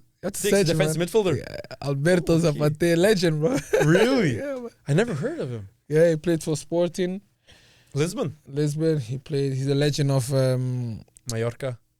Zaragoza. I'm sorry. Zaragoza. Zap, okay. I'm sorry. He's a legend of Zaragoza. And then I think he played in Russia, if I'm not wrong, and a couple of countries, clubs in Italy. But yeah, he'll tell you that the Spanish league, you know. Yeah. No, the Spanish. I mean, in my opinion, there's always been when I say Premier League is because of course you have these 6 big teams. You gotta put Tottenham, Spurs, of course they're always gonna be there. But for you, after those 5 leagues, which one is the best? After those 5 leagues? Yeah. I'm gonna have to put my Portuguese league there, man. Really? Yeah, of course. After Portuguese? Okay. After Portuguese, we've got. So I gotta see, because where would you put Brazilian league? I know you were talking about the Brazilian league. Brazilian league is competitive, good, man. Bro. It's It's good. competitive. Yeah. I know. So then after that, you got the Portuguese league. Like, even people talk about MLS being Portuguese. Oh, Forget no, about that's it. crazy. That's crazy. Thank you. That's crazy, my bro. days. Come on. No. Brian no. Wright, No, Johnny no. Grant, if you're listening to this, listen to what I'm saying. It's not. No, come on. MLS bigger than Portuguese league? Yeah. No, forget it. Like, No. It's not even comparable, bro. Like, let's be honest. I mean, thank you. No, Anyway, no. but after that, it's probably then you have to throw the MLS. That's what on top of my head right now. I'm thinking, but I don't know. I don't watch much of the Brazilian league, so I can't really tell you how competitive it is and things like that. I just see clips here and there, you know.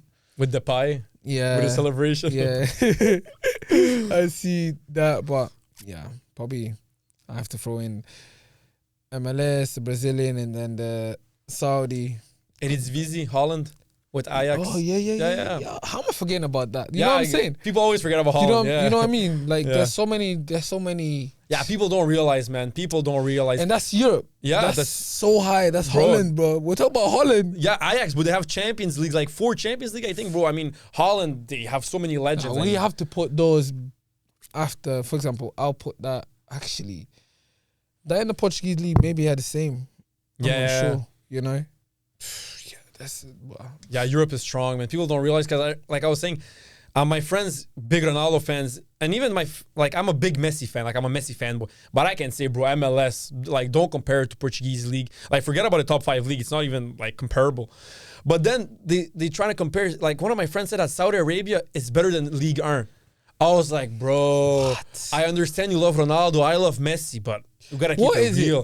What's better? Like, what is there that's better than Ligue 1?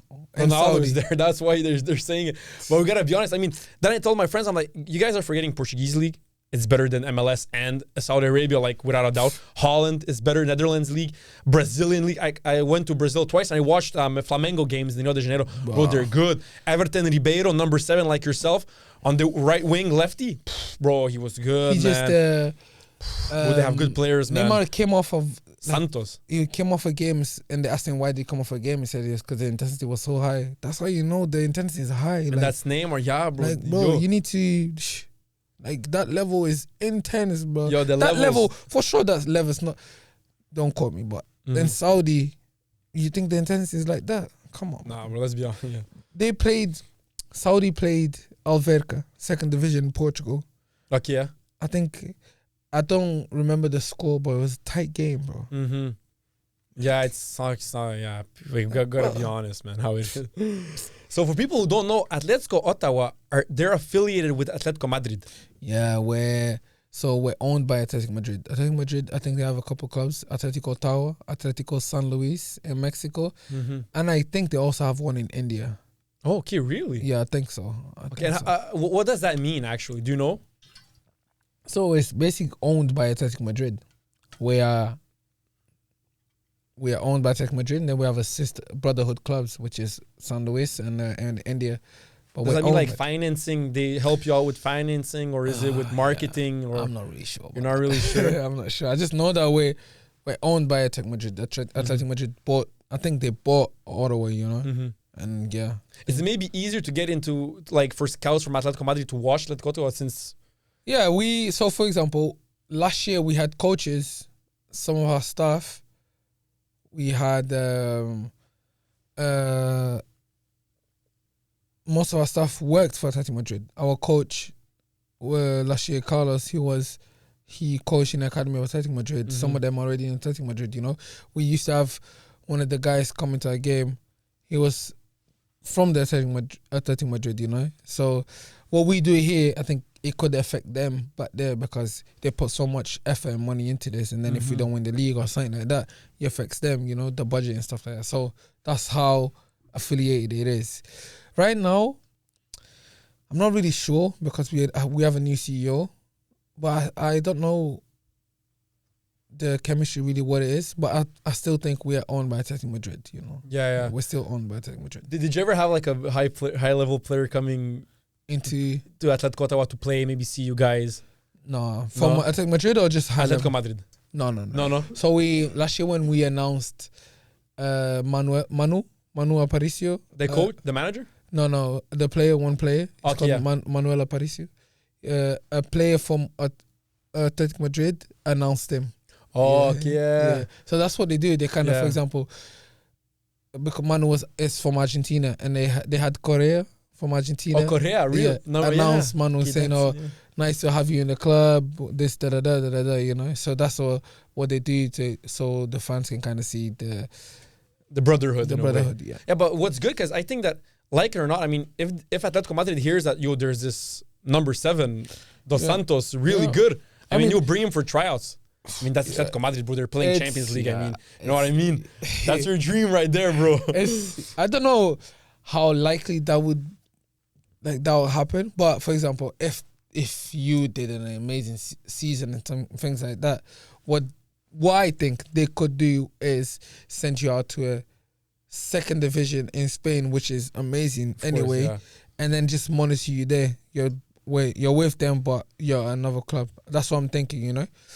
But yeah, the truth is, I think it's very unlikely for you to jump from Ottawa straight to Atletico Madrid. You know? yeah. There's levels. Yeah, there's levels that you need to progress to reach that. Yeah. You know, it's very tough. Only if they had a loan player from there, which they have. They've had a bunch of loan players from Atletico Madrid to the club.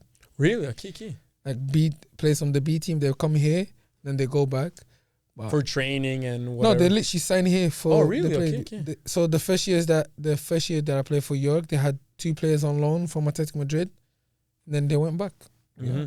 But Yeah, that's nice. yeah, From Atletico Madrid, I met 3 players. really. Yeah, when I was in New York, 2019, Real Madrid played against Atletico for a friendly game in New Jersey. It finished 8-2 for Atletico Madrid. Diego Costa, red card. He scored 4 goals, red card. Sergio Ramos came. You know how Ramos and Diego Costa always. Ramos came out, red card him, bro. It was a crazy match. And then the following morning, we were walking in. I don't know if you ever went to New York. Never, man. Beautiful city, man. One of my favorite cities. I want to go this year, man. You have to, bro. You have to. So we were walking New York, Manhattan, bro. New York, 12 million people live there. 2 million tourists every day. And then I was walking. Then I see this tall guy, like my height. I'm like, you're Morata. He's like, yeah. Then I'm like, Lorente. Koke. Bro, I'll show you after the pictures, bro. I saw all 3 of them. I was like, wow, bro. Really? You're high-level players, bro. Lorente, Koke, and Morata. Yeah. That was sick, man. Did you ever interact with high-level players? Maybe, did you play with some players that... Yeah, I played with... When I was playing for Vitória, I played against Rafael Leão. Really? Yeah. I played against Felix. João Felix? João Felix, yeah. I played against Jota, that plays for Celtic. Diego Yeah, I played against Florentino. Luis, that plays for Benfica. I played against... who else? That is probably big now. I think those guys. Yo, Leao and João Felix, especially Leao, man. Yeah. Yo, he's phenomenal right now, bro. I remember during the World Cup, I used to tell people, now, Ronaldo, of course, he's a GOAT of Portugal. But right now, forget about Ronaldo. Go give the balls to Leao, bro. He's so good. Yeah. Bro, you remember when he took the ball and he dribbled past half court, almost everyone, then he assisted, post? Yeah. Bro, Leao is so good, man. Yeah, he's cold, man. He's a cold player. Is he your favorite player? Who's your favorite player right now? Rodrigo from Real Madrid? Yeah. Okay, so you're a Real Madrid fan. No, I'm a Barca fan. Barca fan? Oh, yeah. Just as a player, man. Yeah, Rodrigo is... I posted on Twitter the other day, I was like, bro, this kid's... Yeah, he's good, man. He's good. I feel like I prefer him. I think he's better than the rest of the... Vini and Mbappe? Yeah. Oh, Yeah. that's a... I'm going to clip this, bro. That's a big take, whatever, bro. Rodrigo, Yeah. I feel like Rodrigo is very in the You know what? shadows of He's just- Mbappe and Vini. That's what it is. He's just in the shadows. But he's the talent, the work rate, bro, what doesn't this kid do? Yeah, no, he's amazing, bro. He was the man of the match against Atletico Madrid, bro. Bro, Yeah, no, he's Rodrigo good, man. is insane. Yeah. I said to my brother, I'm literally falling in love with this kid. Play, He's the good, way he man. plays. Yeah. Bro, I'm trying to integrate. He's younger than me too, but I'm trying to integrate the way he plays into my game. The calmness, how he dribbles, his touches, how he thinks, vision. It's amazing, bro. He's so good. And, he's fast, but he's not as fast as Vinny, you know? Or Mbappe, yeah. So, that's how I see it. I'm fast, but not as fast as some players. So, that's why I see myself a lot like Rodrigo, you know? But then again, I'm a bit I like Doku a lot, you know? Because when I see highlights of you, you remind me of Doku, bro. On the left wing, and Doku is amazing, bro. Yeah, like I said many times, I feel like for him to not start on Man City, I don't understand why. Bro, it's literally, I was watching Liverpool, when he played against Liverpool, I said to my brother, yo, why is he not playing? Bro. Then my brother says he's injured, but he has to play. Every Doku game. has to start. Every game. I'm sorry, bro. He's so good. Every game. Bro, you know who I hate? Jack Grealish. Really? I'm sorry, bro. I'm going to say, I loved him when he was in Aston Villa. I thought, he's good. But when they bought him for, $100 million, they gave him the number 10 at Man City. I was like, okay, bro. I don't hate players, but it's he's obviously, from watching his game, he's not what he used to be like at Aston Villa. Yeah. I don't know due to what. Probably his own problems and things, but you can see the difference. He is more comfortable when he was at Aston Villa. But maybe it's Pep. Maybe, yeah.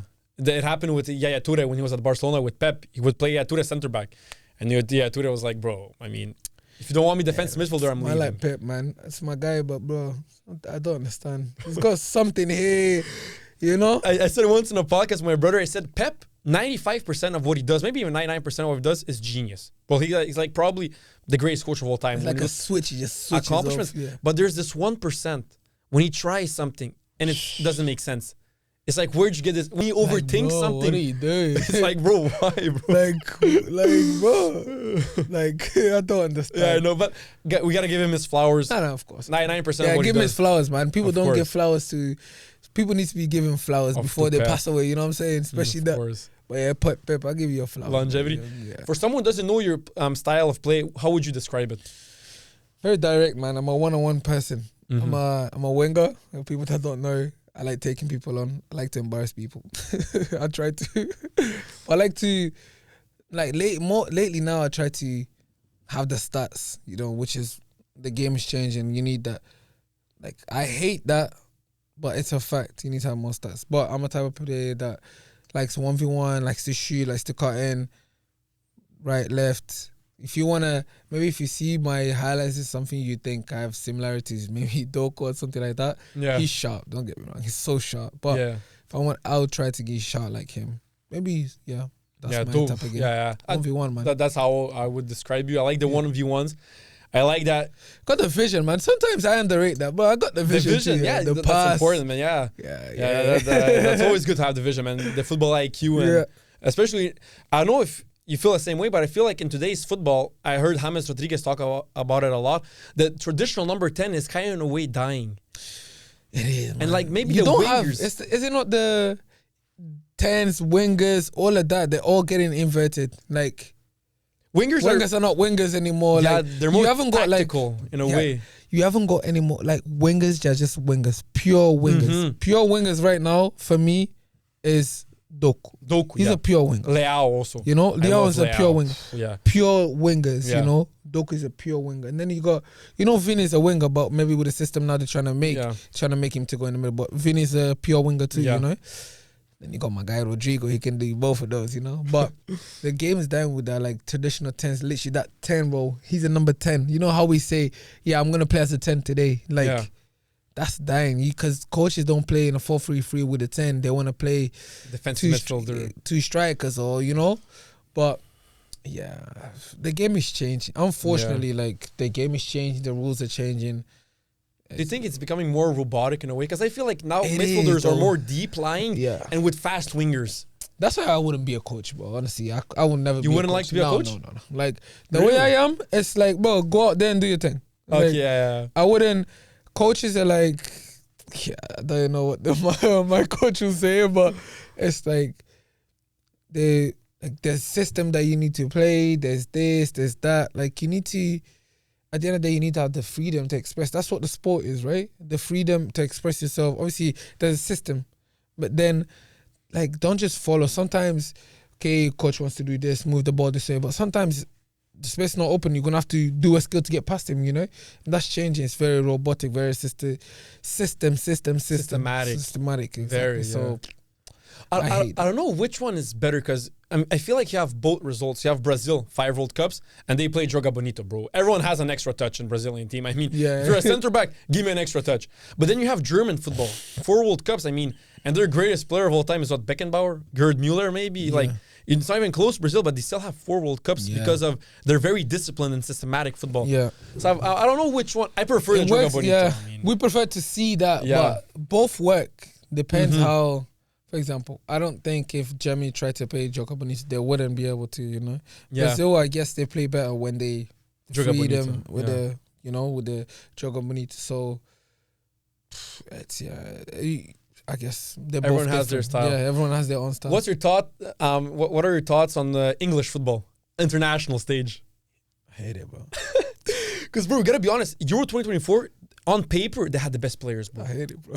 You don't love it, huh? No, sorry. Do you think it's too, like, ugly in a way?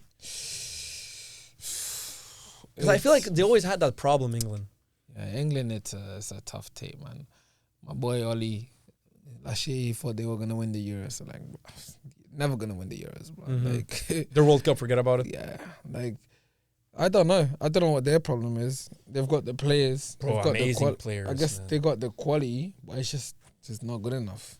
I guess. I think it's their way of playing. Because at the Euro 2024, when I was looking at the team sheet, bro, their players, bro, Bellingham, and then Foden, and Cole Palmer, and then like it's all amazing players. The coach has got players on the bench that make Palmer, bro. like, but it's frustrating. But I'm not even English like fan, but it's frustrating for them to watch. And like they're not playing the best players, and it's tough for them, man. Yeah. I don't know what needs to change, but hopefully, who's the coach now? It's Thomas. It's not Southgate anymore. No, They changed it. Okay. Thomas. Tuchel. See, yeah. Oh, yeah. it's him now. Yeah, it's really? him. Okay, So, I didn't know. Maybe something. Yeah, different he's a good can- coach. Yeah, maybe. So, but yeah, I don't know.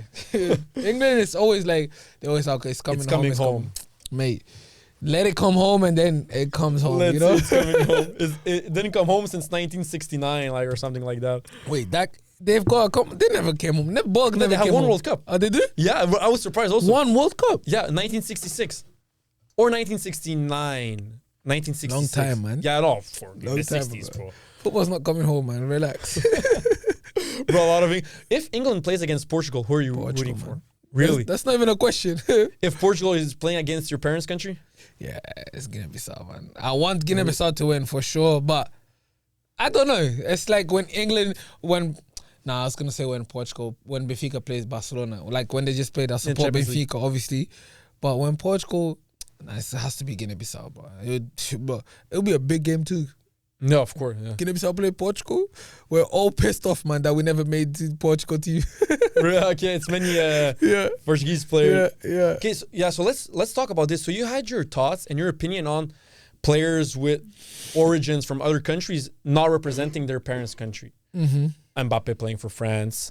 There's also the reverse, Mahrez, who's born in France and raised in France, but plays for Algeria, or Hakim Ziyech, Yes, yeah, Ziyech. who plays for Morocco, but he's born in Holland and Netherlands. What are your thoughts on that? I love that for them. Like, I think they try to represent So, for example, I was born in Portugal, but it's like I'm gonna represent the country that I'm really for. Like, at the end of the day, we moved to Portugal because it was a better life, you know. Mm-hmm. But my parents, they're from Guinea-Bissau, so I think it's playing for the parents of our, playing for the country of our parents is like representing our parents, you know, our culture. So it's amazing to see players now, especially they're more into like, yeah, let me represent the country where I'm from, you know where I was born. Maybe it's also a thing where it's like you can see that you're not gonna get that opportunity and then you change, you know. Mm-hmm. You can I can see that a lot of times it's like players are changing because they know they're not gonna get that opportunity. But at the same time, you got some genuine things where it's like, yeah, Ziyech, like he chose to play for his country and things like that. Yeah. He could have easily made to the Holland team. Of course, I think, yeah, he's you know? amazing. Bro. Like Mahrez could have easily made to the French team, but it's because like the countries are like to compare the countries are not comparative to European country and stuff like that. So I think they're trying to take the country to another level. That's the goal for me anyway.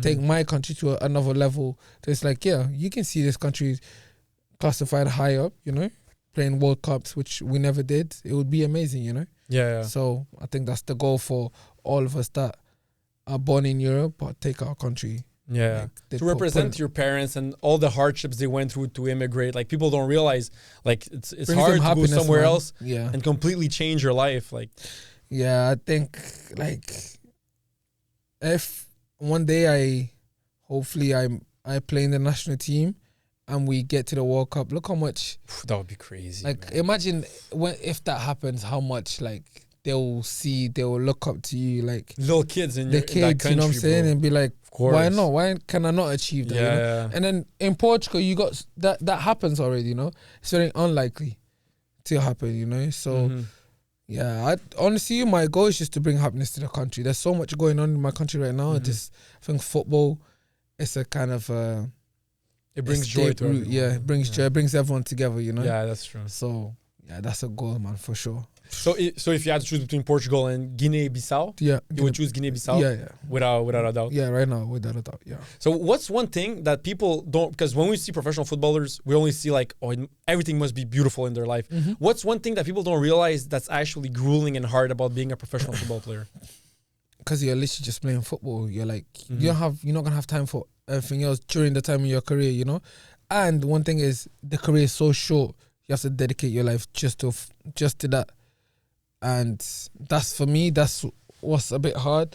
Also, it's like the amount of hard work you have to put in. Mm-hmm. Like, that is facts. That's so underrated. People say that all the time, but that's the biggest facts. You put so much work behind the scenes.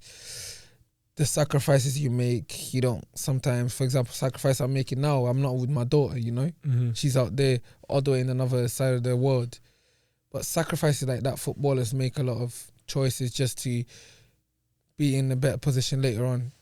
A lot of things, sometimes people talk about footballers, they're like, oh, you have money this, money that, you know, but they forget they're also human beings, that they go through, they're normal people. They go through their struggles, their mentally battles and mental health and anxiety and all of that. So, yeah.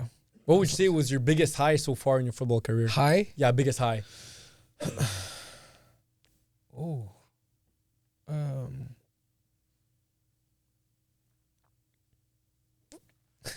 Take your time. Biggest high in football. So far in your career.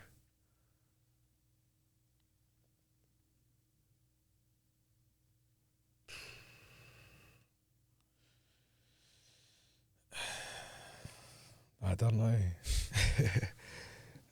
I'll probably have a couple, I think. Obviously, because that wasn't a professional, right? I didn't have to be a professional. Anything in football. Okay, I think it would definitely be signing. Like, out of the 100 players that I signed, the two,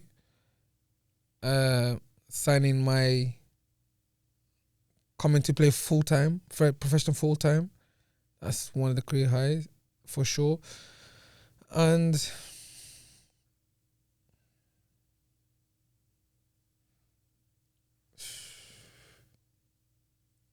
I don't know. Sometimes I feel like I'm not grateful enough, but I probably have so many. But I think it's maybe when we finish this, I'll probably think more. But I think this my second season at York. Okay. Because I think that's where I felt like the most freedom. I was being myself. Mm-hmm. I think that's pretty much it. Yeah. And if you don't want to talk about it, you don't have to, but your lowest lows in football. Last year, my first major injury. Oh, okay. I tore my meniscus the second game of the season. I was out for like 6 months. Oof. I think that's one of the lowest, but the best. The lowest, but the best. Actually, I put that on my highest too. That's my highest. Lowest and highest. Really? Why? Yeah. I found Jesus. Okay.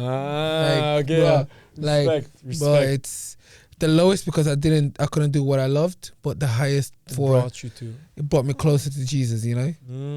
And like, I found myself and things like that, you know? So I put in my lowest and my highest.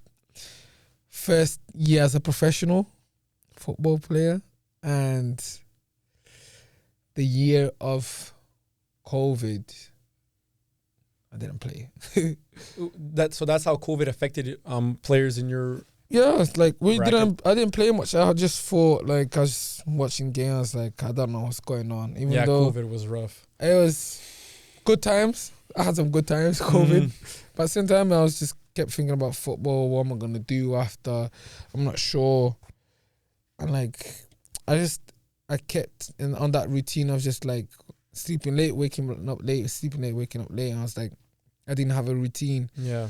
Then when I got into routine, so I used to work, and I was like, I used to find a job, and then I'll leave the job. I was just all over the place. Like, I wasn't settling with anything. So, yeah, I think that was, rejections. I mean, I have a couple of lowest, man. I had so many rejections. How do you deal with rejections? For people listening, because no one loves rejections or failures. But first of all, accept the rejection. Understand why you've been rejected. or it's not because you're not good enough or anything like that. But I understand that, first of all, it's not a failure. You never fail. You learn, right? It sounds so cliche because everyone says that, but it is. I understand that I didn't fail. I learned how to be better.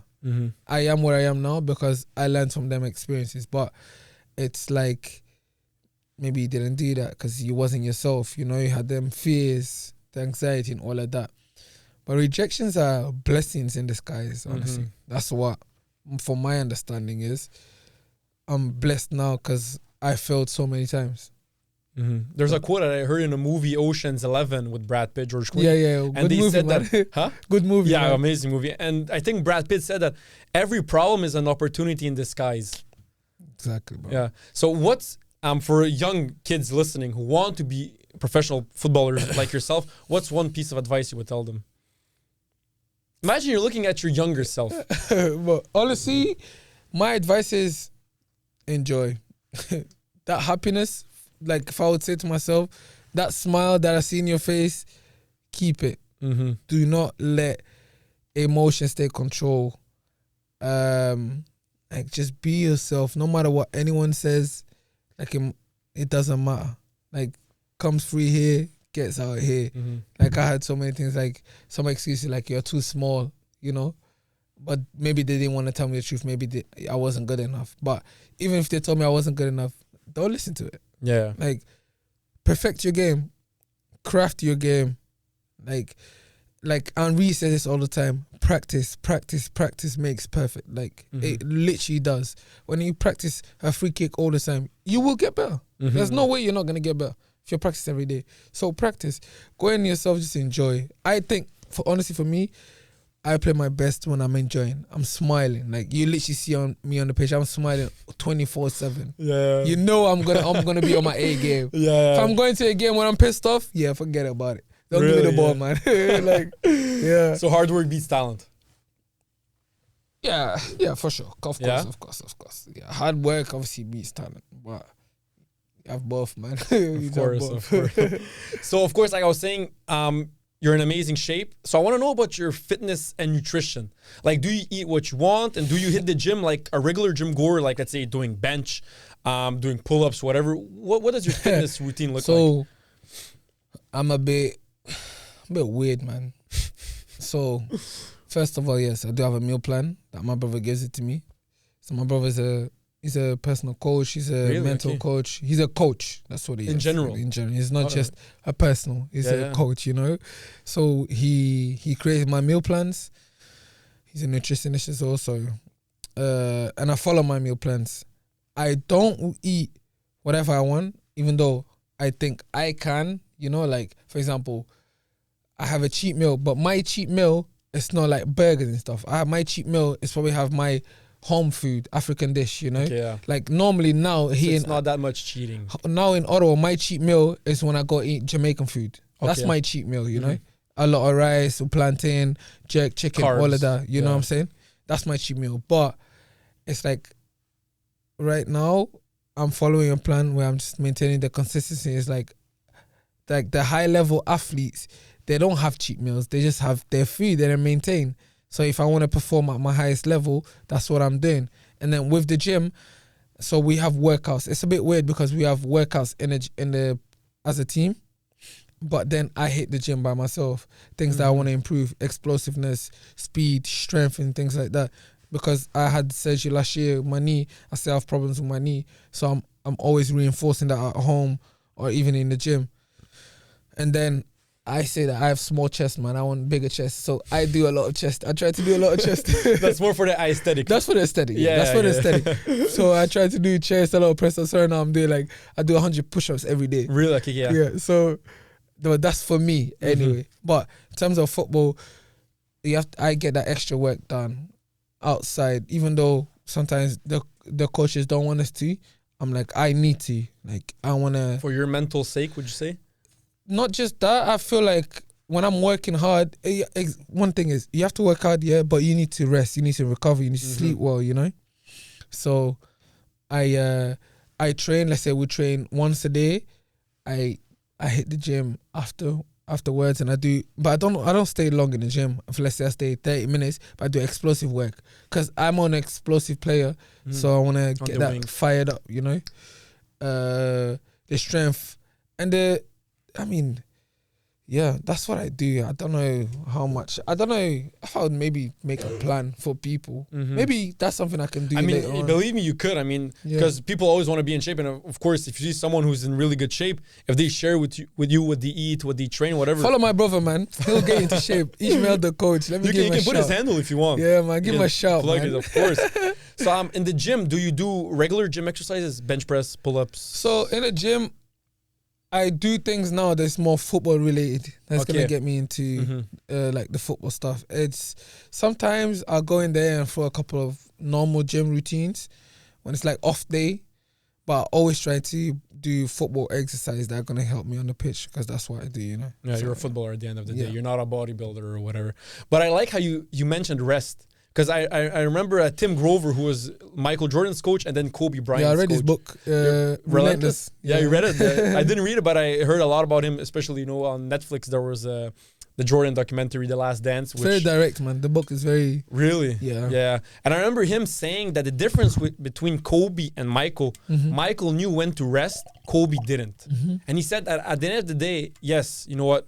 Working hard is good, but you need 8 hours of sleep. You need to rest. And especially if you're an athlete, your body, that's your most important aspect. You're an athlete. So I'm happy you mentioned rest. And I feel like some people don't realize, but rest sometimes plays a big is as important as actually putting in the work. Yeah, I recently actually just got a Whoop watch just to track my sleep. Okay. But I don't understand this thing, man. I'm trying. That's what you have on right now? Yeah, right now. I heard that with Whoop watch, it's like a double-edged knife because sometimes you can feel like you had a good night's sleep. And you didn't. Like, bro, so I haven't had this for a week yet, but because it's still adjusting to me, but it says I need a 10-hour sleep. I'm like, bro, I got 8 hours of sleep. Well, how are you telling me I need 8 hours of sleep? Because it's like to perform at your highest level, you need to this much hours of sleep. I'm like, bro, I feel good, but I guess I'm still adjusting to it. I'm still... Yeah, maybe the technology... The thing's still adjusting, Of course. So, but, yeah, it's you got the good and the bad about the watch. But it's still new, so I'll see how it is. Yeah, you can always figure it out. Yeah. So, you're 5'8". How much do you weigh? 5'8". I wish, man. Oh, you're not? I'm thinking as 5 foot. I saw that you're 170. Yeah, 169, 170. That's like Messi. Messi's 169. Yeah. I think I'm 169. 169 is 5'6". Seven. No? What is it? 5'7", yeah. No, 170 I think is 5'8". That's why I said 5'8", because I saw 170. Yeah, I'm on my passport. It lies, man. On passport it says 172. Your passport says your height? Yeah. Which country? Portuguese. Both. Portuguese and Guinea-Bissau. Oh, because Canadian, we don't have our height. Oh, really? No. Oh, is it? We don't have. I'm Matt. No, we're Canadian. No. Like, we have on our driver's license. Really? Like, they have it. Yeah, I think everywhere it says my height. No. We only have, like, eye ID color. And everything. Really? Eye color and hair color, I think. I don't even think we have that. I don't know we have that. But you have height. Yeah, we have height. Height and weight, I think. But you asked about my weight. I weigh... So right now, I'm weighing 72.4. Kilos? Kilos, yeah. And pounds, do you know how much? That's like 165? I have no idea what in pounds is. No, because in North America, we're more we into work in pounds. I know. Yeah. My goal is... So I'm going up and down. I'm going 71, 72 sometimes. So after games, after you need to eat a lot, 73. But my goal is to be between 69 and 71. I try to end the week always with 71, which is... I'm trying to be at my lightest weight to move quick, sharp, explosive, but at the same time I want to keep my strength, be strong, don't push me off the ball and things. Of course. I'm trying to find that balance. How am I going to perform? What's the best way to perform at my highest level? But I'm trying to figure that out. I think 72. I didn't want 72, but it's tough to get out of 72. So really? I'm trying to, maybe 72 is the way. I'm not sure. I feel like you have to be find a weight that's the most comfortable for you. Because, I mean, before Adama Traore, no one was as muscular as him on the football pitch. Yeah, but then look he came how along. he moves. Yeah. And he moves, bro. He dribbles past everyone. He's so quick, so explosive. It works for him. So I feel like that stereotype of before you know footballers, you all have to be skinny. Yeah. Skinny. I think that died. Yeah. That died. Yeah, it's like one of our teammates, like I was saying, he doesn't go to the gym. He's like, you don't need that. Like a lot of Spanish players, they're skinny, right? They're not. It's very European mentality to not go to the gym. Times are changing, man. You need that. Like, of course. Like, it's Ronaldo it's changed vital, that. You know, so many players. I think Ronaldo, when he came to England, he was skinny, but then he got to a point where Man United was like, you have to cut weight. You're too muscular. They kept telling him he's too muscular. It was changing, but like I said, he kept it. Yeah, Real Madrid, bro, in his prime, bro, he was jacked, bro, for a football player, bro. He was jacked, bro. He was in shape, man. Yeah. Okay, do you know about intermittent fasting? Yes. Do you do it sometimes? So I did it in the off season. Okay. So I did so I would eat. Okay, so I would eat at 8. Let's say 8 p.m. 8 p.m. Okay. Was my meal. First meal. Sorry. Okay. My last meal would be at 7. Let's say 8 p.m. My dinner would be my last meal. I would only eat after. In the afternoon for my lunch, so I wouldn't have my breakfast. And then I would eat again the next day for my breakfast. So I would I wouldn't I would skip meals. So but I would eat, for example, if I eat today dinner, tomorrow I'm not eating breakfast. We'll see how I wake up. How I'll go through breakfast. Maybe not eat lunch and go to dinner again, you know. It's tough to do 24 hours. I'll just do 12 hours. And I cut my weight a lot through that, because at the end of the season, I was weighing like 77. Really? It was crazy. Like, I never weighed 77. Of pure muscle? Nah, I think it was more than that. Really? I think it was, because when I was injured and I came back, but I was just eating at home. My girl was cooking every day. Moving less and eating more. So, but and then when I had to do body fat, it wasn't even as high. But it was tough to go down between 25, because 75 to 77. I'd never been on that, but I had to do the fasting. I got it from Zappa again, because he taught me about that. He told me that he fasts, so I was like, I'm gonna try that, because I need to cut my weight. Yeah, and that's why I got on the meal plan, because I didn't want to eat a lot during off season, so that's the plan I follow until now. Yeah. Like, but right now I'm like, I've got the plan. For example, I've got the plan, but at the same time, it's like if my body needs more, I eat more, you know? Yeah. Because that's one thing with professional athletes, because I fast a lot, but I'm not a professional athlete. Really? I go to the gym, I fast like every day. And I don't eat for 18 hours. Okay. And then 6 hours. So from 3 to 9. Yeah. So, but I'm not a professional athlete, so I only go to the gym and I play soccer every Thursday night and Saturday futsal with my friends. But man, you need to invite me to that, man. You guys play futsal here? You want to play? Yeah, one time. Bro, I'm gonna. Okay, but don't record it. Be respectful with us, bro. I mean, no. I mean, when do you guys play? Saturday night. Every Saturday? Yeah, every Saturday. I can invite you, bro. Like, believe me. You guys play tomorrow? Yeah, we play tomorrow. You wanna come? What time? 7. Bro, if you pull up, my friends are gonna be so hyped. Bro, I'm telling you, they're gonna be so hyped. Nah, actually, I have some Portuguese friends also. Really? Yeah, because in Gatno, okay, I can't tomorrow. It's tough during season, though, but I can't tomorrow. We'll talk for sure. Okay, respect you, because my friends are gonna be really fucking excited, because all my friends are big football fans. We never made it pro. I mean, but we're still really into football. And if you only come just to have fun with us, of course, like, everyone's gonna be nice. There's many Portuguese, many Africans, many Haitians, Colombians, love it, man. Serbians, Croatians. But if you come, bro, I'm telling you, my friends are gonna be so happy. Bro. You guys need to pull out to the game, but all of course, you guys bro, come to the game. I'm telling my friends, I'm like, be so good. Yeah, I'm like now that you came on my podcast, believe me, you're gonna see more of us. Me and my friends, bro, believe me. I love it, man. Like I was saying, so for intermittent fasting, I'm always asked myself, should professional athletes do that? Because I heard there's many benefits, physical and mentally. But you guys are so active, man. Like, yeah, and during season it's tough to do it during season. Off season for sure. Off season we can get out of our way, and me personally, I can go and eat everything I want, which is not good. Like I said, that consistency should maintain it throughout the whole year. That's why it's tough being a professional footballer. But I think I've heard the benefits of intermediate fasting. So I think football players can do it during off season. But on season, it's Yeah. it On shouldn't because season, food it's is like, fuel. you need the fuel, bro. Yeah, You yeah. need the fuel. Like sometimes you can have a meal plan, but your body needs more. Your body needs less. Like you need to listen to your body. Of course. What your body wants, you know. Mhm. Today, so we had a game and we had a team event, and I ate too much, man. You know what I'm saying? Before And I coming shouldn't, here? yeah, before coming in, and I shouldn't. Like I need to know when my body's like, okay, Of course. because I knew I haven't had they gave us burgers. You Yeah, know? yeah. And I was like, I haven't had a burger in a while. So Yeah, I was it's like, okay, nice let me sometimes, enjoy. man. I should've, Everything in like- moderation. Consistency, but there's also moderation because, I mean, At the same time, it's like I feel like you need that consistency, you need that focus.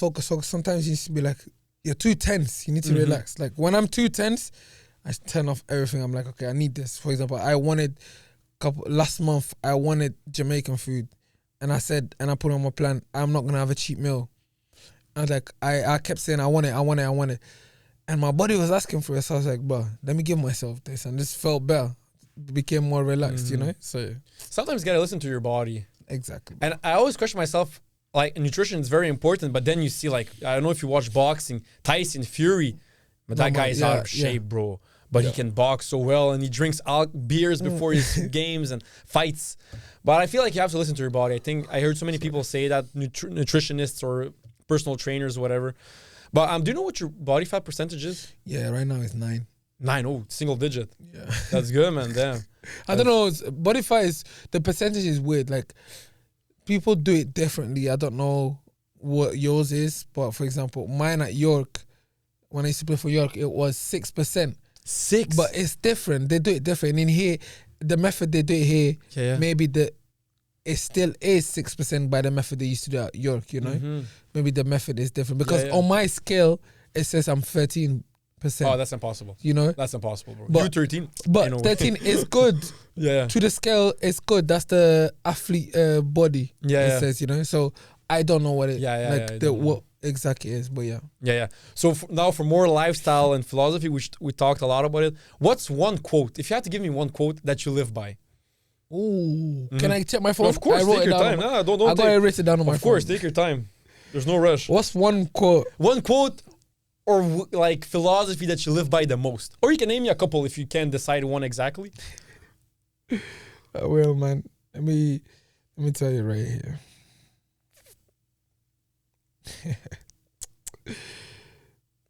Yo, this is crazy. I'm here, bro. Do you know how many times I've visualized being questioned, doing podcasts, Really? but Here it is, bro. trust me, bro. Take your time. Say all of it, all the information. Okay. One quote that I live by. Or you can name a couple if you can, like, choose one exactly.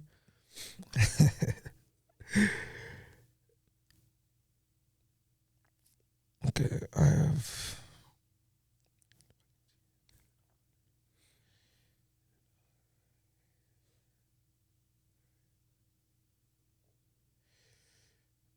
So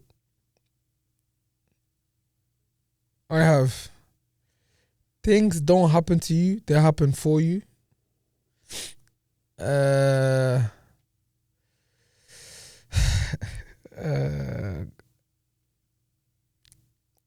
It's probably like embrace the journey, not the destination. Mm-hmm. And then like I think that's what I live by right now. Yeah. Embracing the journey, not destination. Everything that I'm going through, I'm just embracing it. I'm gonna get to where I'm gonna get, but it's about enjoying the moments. Like I'm here, I'm grateful to be here, enjoying this journey, you know. And I also believe in luck. For me, luck is just not luck. Luck is competence behind it. So it's working hard and opportunity equals luck. Mm-hmm. So when you work hard, you find the opportunity and then you have the luck. Yeah. So I think those two, embracing the journey, not destination, and the luck, it's what I live by, literally.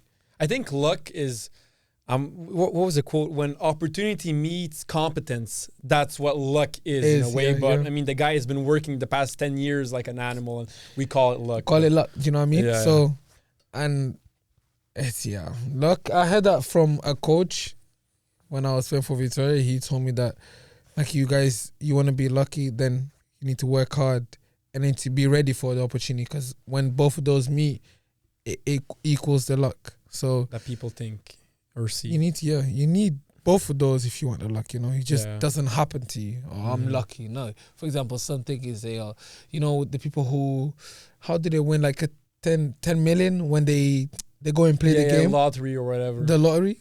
It's not luck. They played it. Yeah, of course. You can see that way. And then they got the luck because they played it, not because it just came to them. They played the numbers. They have to think about the numbers.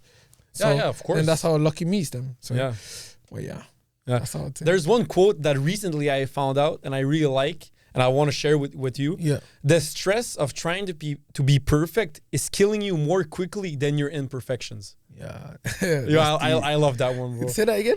The stress of trying to be perfect is killing you more quickly than your imperfections. Facts. Because I feel like when we're afraid to do something, or when we keep saying, "Oh, I'm gonna do it tomorrow," is because in a way you're convincing yourself, "Oh, I'm not good enough yet to start. So let me just wait till I'm perfect." First of all, you're never gonna be perfect, as you know, or as anyone knows. Yeah. But it's killing you quickly than actually just starting and embracing your imperfections and still doing it.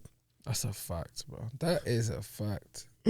Okay, so right now, I don't want to cut you off. No. I was saying that no one is perfect. Yeah. We gotta embrace it. We try to be perfectionists, but we're not. And you're never gonna be perfect until you die. And there's also one quote that Carl Jung said, and Jordan Peterson, I don't know if you know, he's a Canadian thinker. Jordan Peterson is like a big Canadian psychologist. Search him after. Yeah, he's very, very popular. I think you're gonna love him. He does podcasts. He's like clinical psychologist, philosopher, whatever. But he's became really popular. He actually met with Ronaldo to help him out with, when Ronaldo was expecting a child and his child died, I think, or something. Yeah. So he met with him to probably discuss life problems, whatever. There's also one quote that Carl Jung used to say that where your fear is, there is your task. Yeah, man. Oh, I felt that. Yeah. You like that one? Yeah. Where your fear is, there's your task. And then Jordan Peterson explains it what it means, detailed wise, that when you do something that you're afraid to do, when you do something and there's this like stress, like you get all excited, your blood starts pumping, your heart starts pumping faster. New gene codes in your genes are developing, and then after that, your genes changed, and there's more to you actually. That's crazy. That is a fact. But I actually see it like the only experience I can say is, let's say with podcasts. First episode, I was very afraid, but that situational stress from doing the first podcast is now I'm way more comfortable in front of the camera, and I'm way more comfortable than someone who never did a podcast because he never endured that situational stress. Or let's say when you're younger, when everyone's afraid, like let's not lie, everyone's afraid to approach women, right? You don't want to get rejected, but the more you do it, the less afraid you get, the less you care, right? So I feel so. Those two quotes, man, I always. What's the name? Jordan Peterson. Yeah, you should check him out. Shout out to him, man. That's a good quote, man. So I want to do some Q&A right now. Yep. I ask you a question, you answer. Cool. Go to football. Messi. Clip. I'm gonna clip Slash that. Ronaldinho. Come on, man. Oh, come on, bro. I did an episode completely just for Ronaldinho. Yeah. Completely for Ronaldinho. Matt Perry was there, the producer. Shout out. And I said, Ronaldinho, when it comes to purely playing as a football player, he's the greatest of all time because he's complete. He doesn't lack a single thing in his game. A single thing. Yeah. Messi, let's say, he's a bit shorter. His right foot isn't the best. His headers, Ronaldinho had everything. I asked you this. Yeah. What about Neymar? Neymar? Amazing. He's my favorite player after Messi. So is Neymar in your what's your Neymar top what? Is he in your top what? And wait, so because listen, with football, I have these many theories. I have 2 lists of top 10 football. Okay. When it comes to purely footballing abilities and footballing abilities with accomplishments. So for only footballing abilities, Neymar is top 10 of all time. Top 10? Neymar's top 3, 5, bro. Really? Oh. Yo, it's got Messi, Ronaldo. Cool. Okay, you put wait, go now. Your first is Messi? Yeah, for sure. Second? I have to put Ronaldo because of the longevity. Okay. Then I have Ronaldinho, Neymar. So Ronaldinho above Neymar. Yes. Okay. Yes. I have like I said, I would bring this one day and be like, don't you guys think that Neymar maybe is better than Ronaldinho? The thing is, Ronaldinho, he's won things, right? And the way people view football is because of Ronaldinho, you know. But if Neymar had won the things that Ronaldinho had won, don't you think maybe it could be classified better? like 1 Ballon d'Or and 1 World Cup. Yeah. I think, for me, in my opinion, Ronaldinho, when it comes to playing, Yeah. he's as good as Messi or maybe a bit better. But what can Dino do that Neymar can't? No, okay, yeah. Good, amazing question.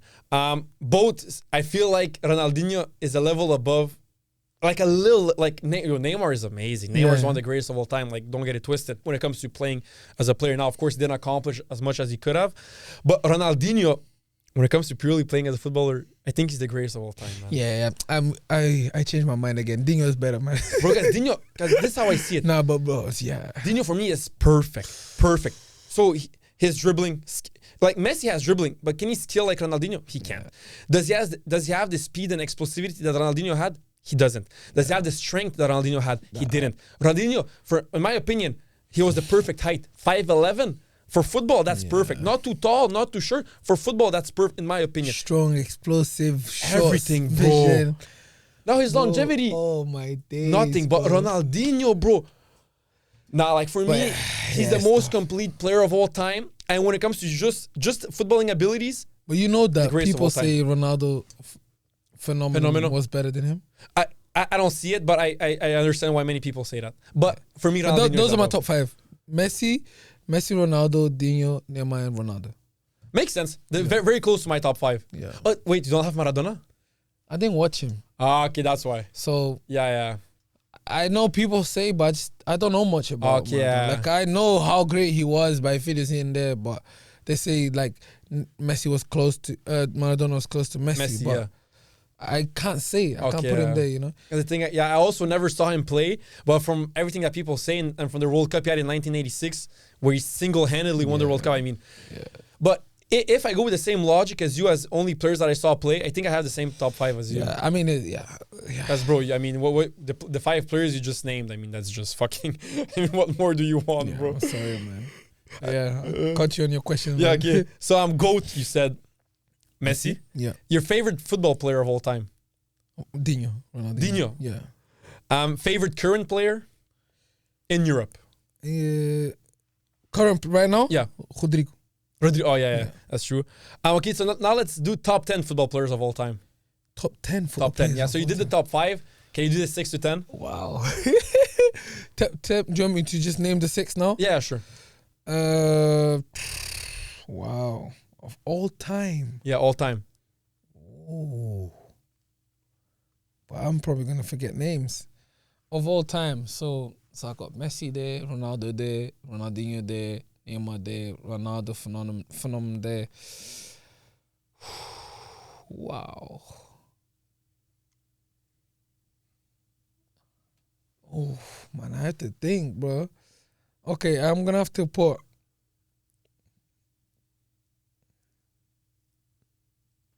I don't know, bro. Top of your head, just... That's crazy. Yeah, I know. Top 10. Yeah. There's a lot, though, isn't it? Yeah. Okay, I'm going to have to put...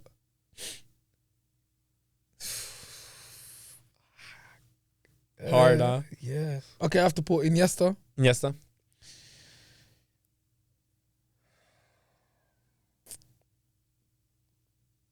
Zizou. Zidane, for sure. I was thinking about Zidane, but at the same time, I'm like, Zidane has to be there.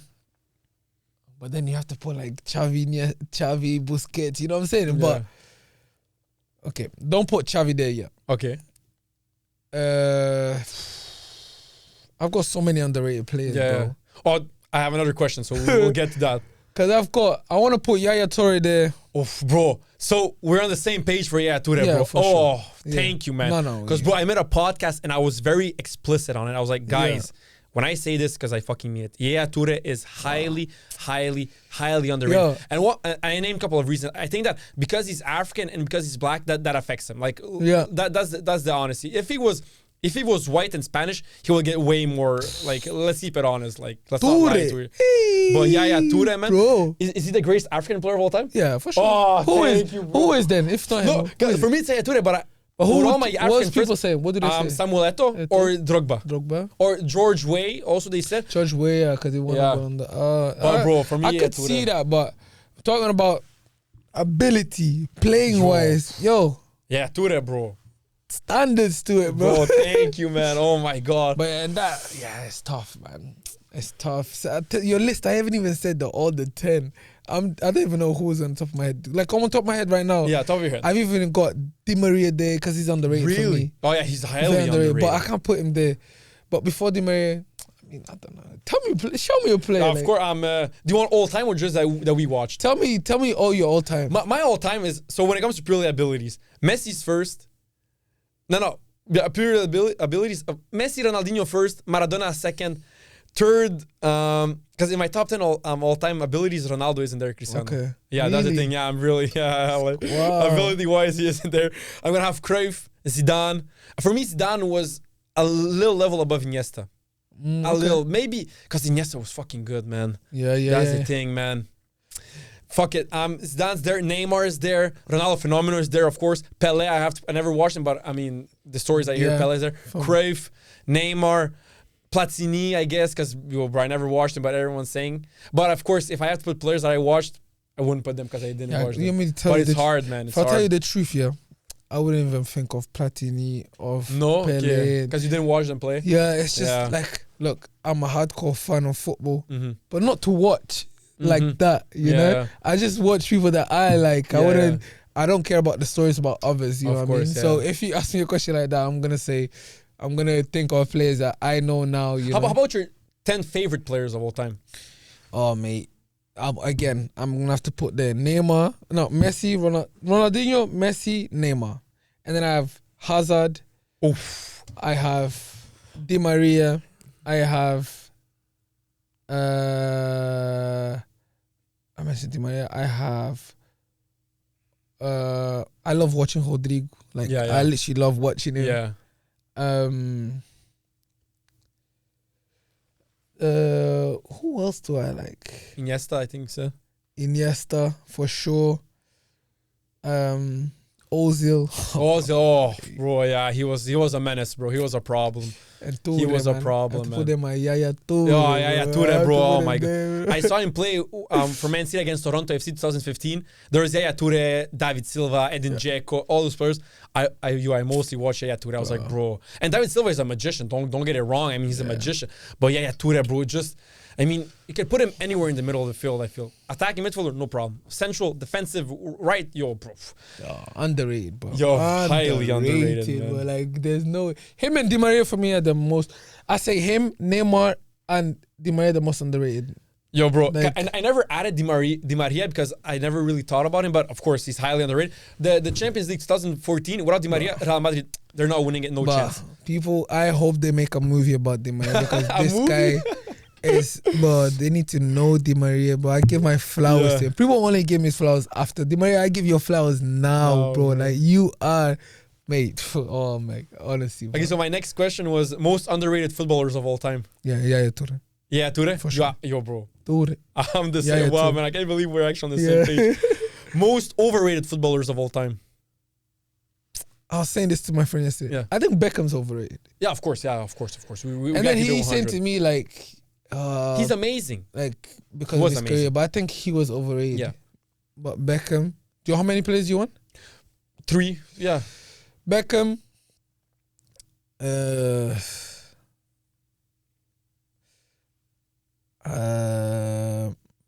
So you would put Beckham as number 1? Yeah. Yeah, because Beckham, I mean, he was so famous because he married Posh Spice and whatever. I don't know. People, was he that good? That's my question. Is was he really that good? I think he was really good, but not as much as people thought, or like because of media and obviously whatever. His thing helped his personal brand. Yeah, you know a lot. Yeah. But Beckham for me, who else is overrated? I don't like Salah. Salah, okay. I'll be very honest. He's not my type of player to watch. He just seems clumsy, you know. Because the reason that I said in a podcast, I said that Salah this season with goals and assists, bro, he's amazing. He's leading. Look, the thing is, I say this to you, I don't like Salah, but Salah is very good. But the way he plays, it's very like robotic and it's not magic. That's why I don't like it. I love players who are magic. It's not the Ronaldinho type of football. Bro, that's what I love. People are expecting that. That's why I love, like, I have friends who like more like Ronaldo and Salah who accomplish. But I said, I don't care. When I see Neymar play, it gives me joy, bro. I'm like a little kid smiling at the TV, bro. That's what I like. That's what football is for me. I'm emotional, bro. You know what I mean? Facts, bro. bro. Okay, Beckham, bro.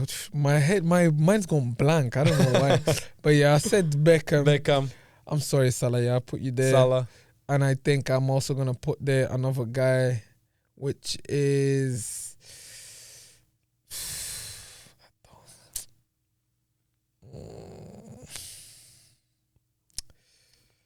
I was gonna say one of the. Oof. Nah, actually, I can't say that. Can't say him.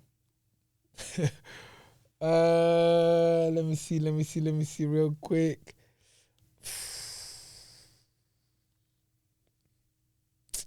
Oh, A lot of choices. damn, yeah. Oh man, you know I'll end up there, man. Yeah, sure, yeah, Let me no end problem, up of there, course. man. Is Pele overrated? Pele? Yeah.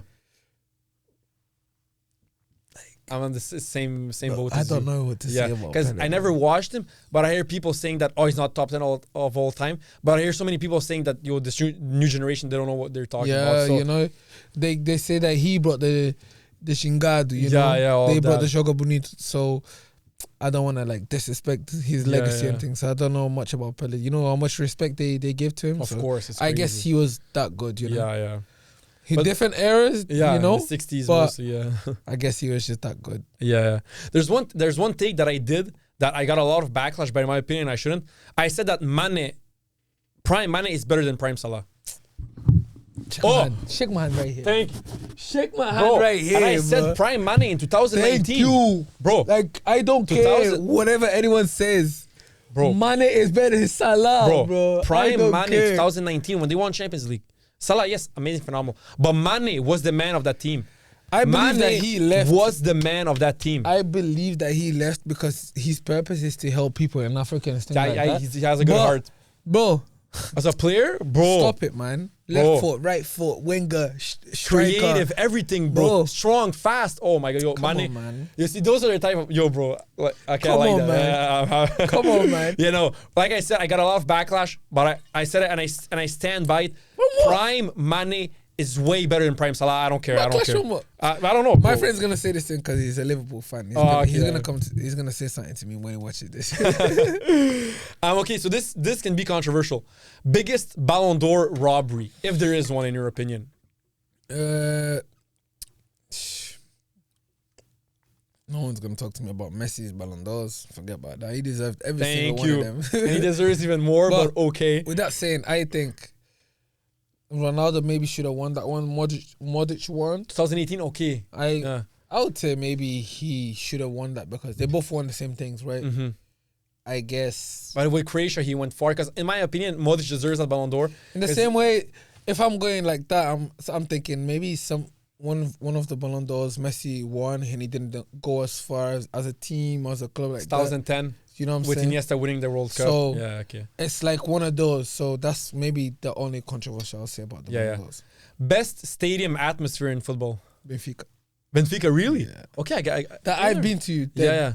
Like, Benfica is. They're fans. Yeah. Real hardcore fans. Yeah, I mean- the way players talk about the stadium, it's crazy. Football fans are crazy, man. Like, I know Americans, Canadians, you guys know about American football fans and basketball fans. Nothing compared to football fans, bro. No. It's not even comparable. I've never been to an NBA game that I want to. Hopefully Yeah. I will. But football game, I just wonder how Dortmund fans are then. Yeah, I I heard they're never been to a crazy too. Dortmund stadium, but I've seen many videos and they're crazy, man. Yeah, but I've been to many football games and, man, bro, every single. What like, would you say? that I've been in? Yeah. I've watched Chelsea versus Spurs when it finished 3-3 and when there was a fight between the coaches, Tuchel and Conte. the Italian, Antonio Conte. Conte. When there was a fight, I was like, I'll show you videos after, like I was right there, and Really? that was amazing. Italian league have good fans. Said I've been to the Napoli Stadium, Diego Armando Maradona Stadium. I've been to the Lazio Stadium in Rome. I've been to the Fiorentina. Yeah. I'm Serbian You league. go to Europe a lot? Oh, a lot, bro. And Really? whenever I go to Europe, I'll give you a little side note. in 2022, I went alone in Europe. I landed in London, was there, then I saw Chelsea versus Spurs, that game. Then I went to Serbia and Croatia to see my family, because all my family lives there. There's just me and my parents and my brother here in Canada. All my family lives in Croatia and Serbia. So I went there to see my family. And then right after I saw my family, okay, it was nice seeing you. Didn't see you for 7 years, saw all my cousins, whatever. Yeah. Where are the football games right now? So I went to Rome, watched Lazio versus Inter Milan. Went down to Napoli to watch Napoli against Lecce.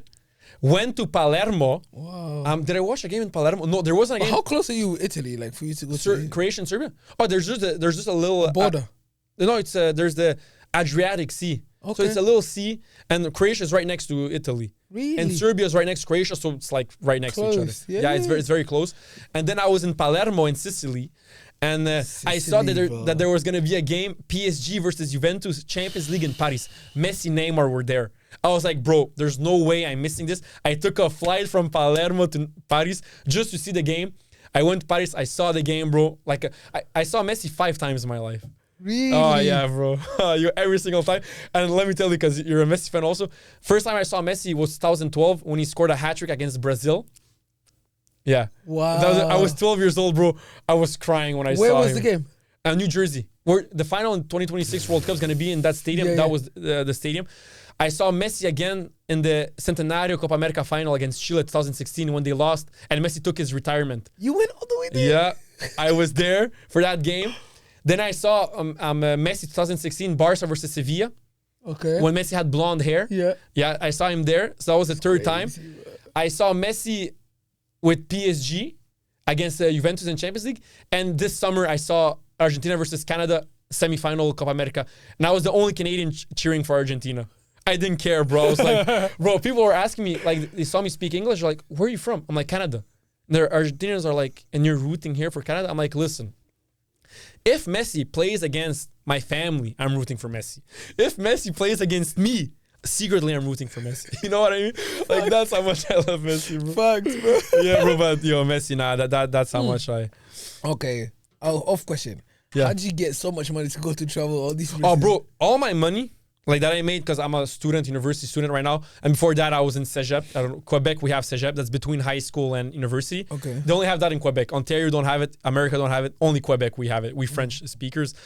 In Cégep, I was working again in nightclubs, bars. So all the money I would make was, the only purpose in my mind was to travel. Oh. And when I travel, I love, like when I say I love football, and when I said I was so excited you're here, like I'm honestly like truthful. Like I love football so much. And when I travel, I want to know where the games are. I want to see my stars. I want to be in the atmosphere amongst the people. And I always told everyone that the greatest thing that I witnessed are in football stadiums, the atmosphere, how people come together. I mean, football is one of the biggest things on planet Earth, man, bro. That's I mean, so true. Jesus the way Christ, people come together to like just to watch a game, bro, it's crazy. The emotions, atmosphere, I get goosebumps right now, man. It's so the roller coaster, man. Yeah, no, man, it's crazy. That's amazing, man. That's good. That's good. Yeah, bro, I love fucking football. Man said he watched Messi 5 times. Yeah, bro, 5 times. And I saw him. And I saw him for Messi, Argentina. I saw him for Barcelona and PSG. I never saw him with Inter Miami, but I'm happy that I saw him with Barcelona, You were hoping PSG, to see him and go to Argentina. Miami? Maybe Montreal, maybe? Yeah. Last time I didn't go, Yeah. the tickets were fucking expensive, and I was like, yo, I already saw him 5 times. But I think I have to, man. I want to go. Yeah, I want to go to that, but I don't know if it's gonna land on one day of my games. So maybe he plays against you guys for a friendly game. Imagine that, bro. maybe he could play us against. Let's say if we made it to Champions League, our Champions League, or friendly game preseason. Would that be possible? Nah, don't know. Imagine, bro. I don't know. It could be, Wow, I'd be so excited for you, bro. Oh my God, bro. Why you played against Messi, bro? Gotta take the jersey, take a My picture. friend played against Messi, bro. Really? My friend plays for Atlanta United. Okay, yeah. They played against Messi, bro. What did he say? And he scored 2, bro. Your friend? Oh, he was hyped, huh? Bro, hyped. Good for him, man. That's nice, man. From what you saw, your all-time 11. In goal. Ooh, what a team, bro. Who's in my goal? Would you say 4-3-3? Yeah, for sure. Yeah, okay. 4-3-3. Yeah. So in goal, I would have Buffon. Okay, yeah. Right back. Okay, I didn't watch him, but Cafu was playing there. Cafu. I'm having.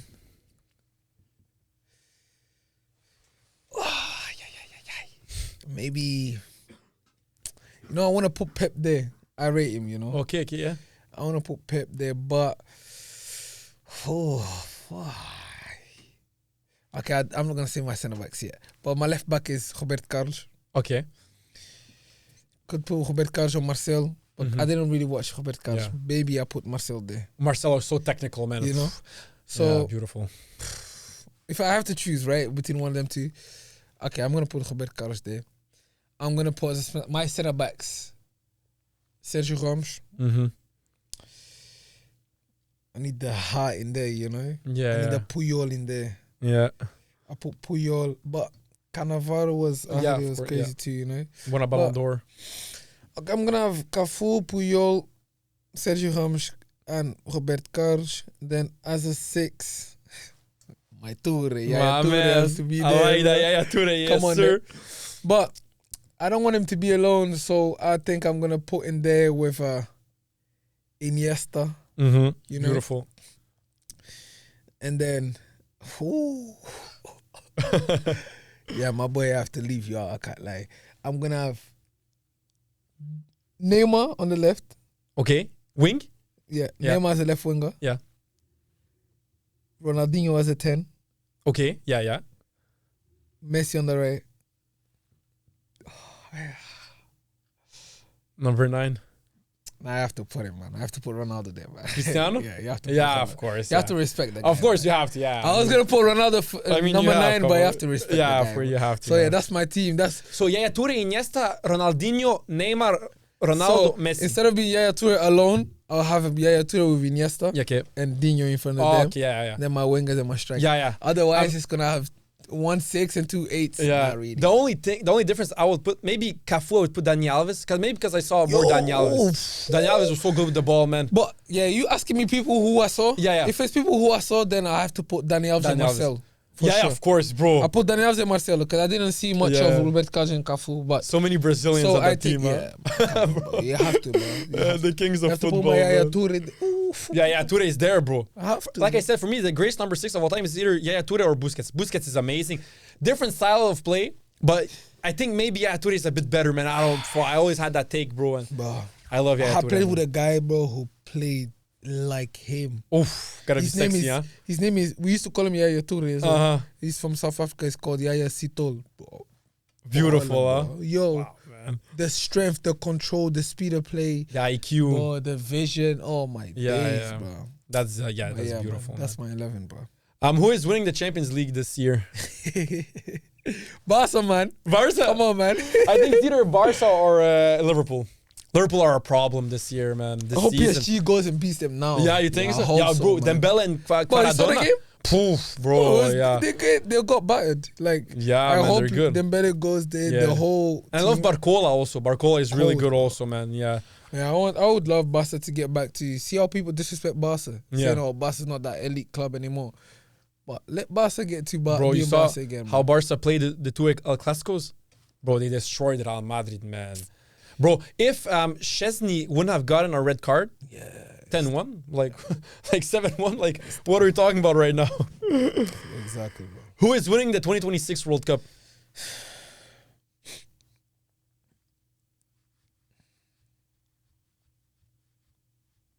I want my team to make it, first of all, man. I want Guinea-Bissau to be there. But 2026 World Cup.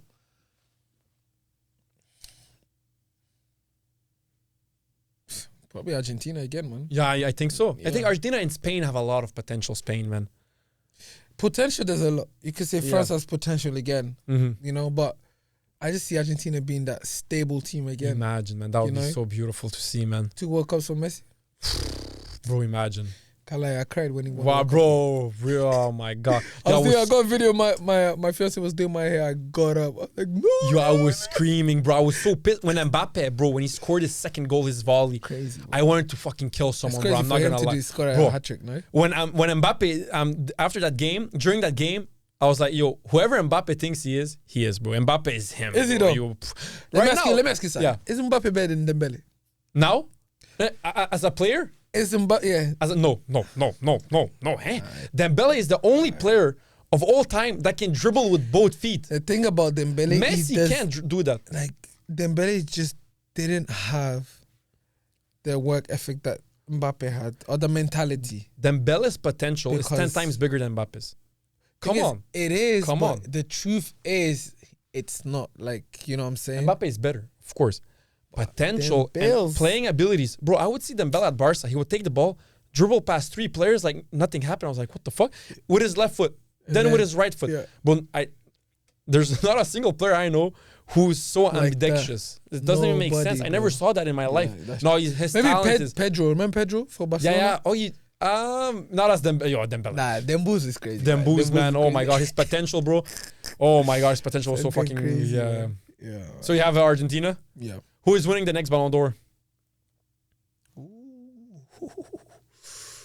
I'm hoping Neymar comes back to Barca and wins it, bro. Yo, bro, you're speaking out of my mind right now. That's so beautiful, man. I hope he ends his career with a Ballon d'Or. Bro. Yo, bro, I hope wish, so. I Yeah. wish, bro.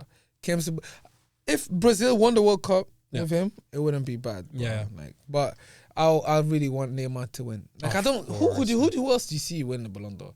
You're gonna give it to This- Yamal? No, he's too young. I mean, I think it's probably Salah, man. Salah's gonna probably take it, man. That's the thing. He's having a crazy season, right? Yeah, stats wise, man, goals and assists, bro. And his team is so dominant, bro. Liverpool are so dominant. Who's the best midfielder for you right now? Midfielder In right the now, world? Yeah. Pedri.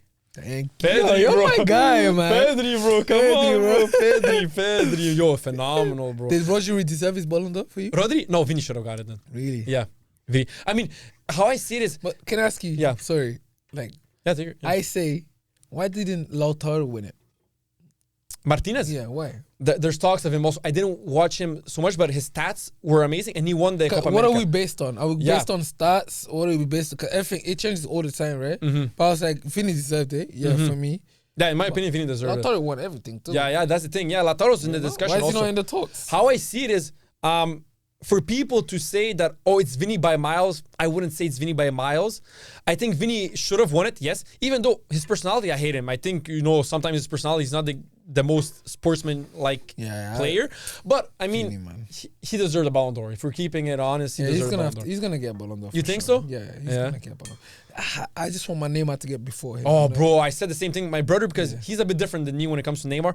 I'm always going to be a Neymar fanboy. Always, bro. I don't care. I grew up with Neymar. I'm always going to be a Neymar I grew up fanboy. with Neymar, bro. Bro, and I'm Like, always it's gonna crazy, I'm always bro. gonna have the Neymar love in me that I don't care how much he fucked up in the past. I'm always gonna believe in him. Bro, I swear, bro. Bro, it's so beautiful to see, Neymar, man. oh man. That's why I put him like so high, bro. Yeah. That's why I put him with Ronaldinho and stuff. Of course, People of course. might like talk about it, but like, bro, I watched this guy No, he's amazing, week bro. in, week out. When he I watched him in Santos. I watched him in Barcelona. Barca. I watched him at PSG. Yo, that's my guy, Yo, man. Neymar's 100%. I mean, I always said if Messi's 100%, Neymar is 95. Yo, that's facts. Bro, that's People- how close he is. People bro, need to give him his flowers, man. Bro, Oh, of Neymar, eu course. dou-te as flores, man. Tu mereces as flores, a sério. You deserve it, bro. Of course, bro, Neymar, bro. I'm a big Neymar fanboy, man. So, favorite league to watch? Yeah, it has to be. So right now, I do watch a lot of Premier League, but I watch Spanish league for sure. Spanish. So I watch Spanish, Premier League, and Portuguese. Greatest football match you've ever watched? El Clasico was Barcelona against Real Madrid. It was When Messi did with the jersey? that one or the one where they wait, it was that one. Actually, I got crazy ones. It could be that one where Messi did that, The jersey. or him against Athletic Bilbao too. Oh, Where when he he scored that dribbled goal. the pass. Yeah. That's one of his greatest goals of all time. Him, bro. he Oh had my him and God. Neymar had a crazy game. That Yeah. actually stop. Yeah. PSG game. Oh, Barcelona Remontada. PSG. Remontada, yeah, that was sexy, That was bro. the best game. Your Neymar that game. Yeah, I mean, that was the everyone best went crazy. game. Messi, everyone. But Yeah. Neymar that game, that's Yo. his game. That's the craziest game I've ever watched, actually. Bro, that game was fucked up. But I was all over the place. 2016. I was up and down, bro. Yeah, that was good. Yeah, I bro. think that game or 2022 World Cup final. Yeah. Oh my God, bro. Yeah. Yeah, Bro, yo, that I'm game. glad I've experienced some crazy games. Imagine Bro. watching in the stadium though. Oh my God. Heart attack, bro. Heart attack. Forget about it, bro. You heart attack. Jeez, Go to cheat meal.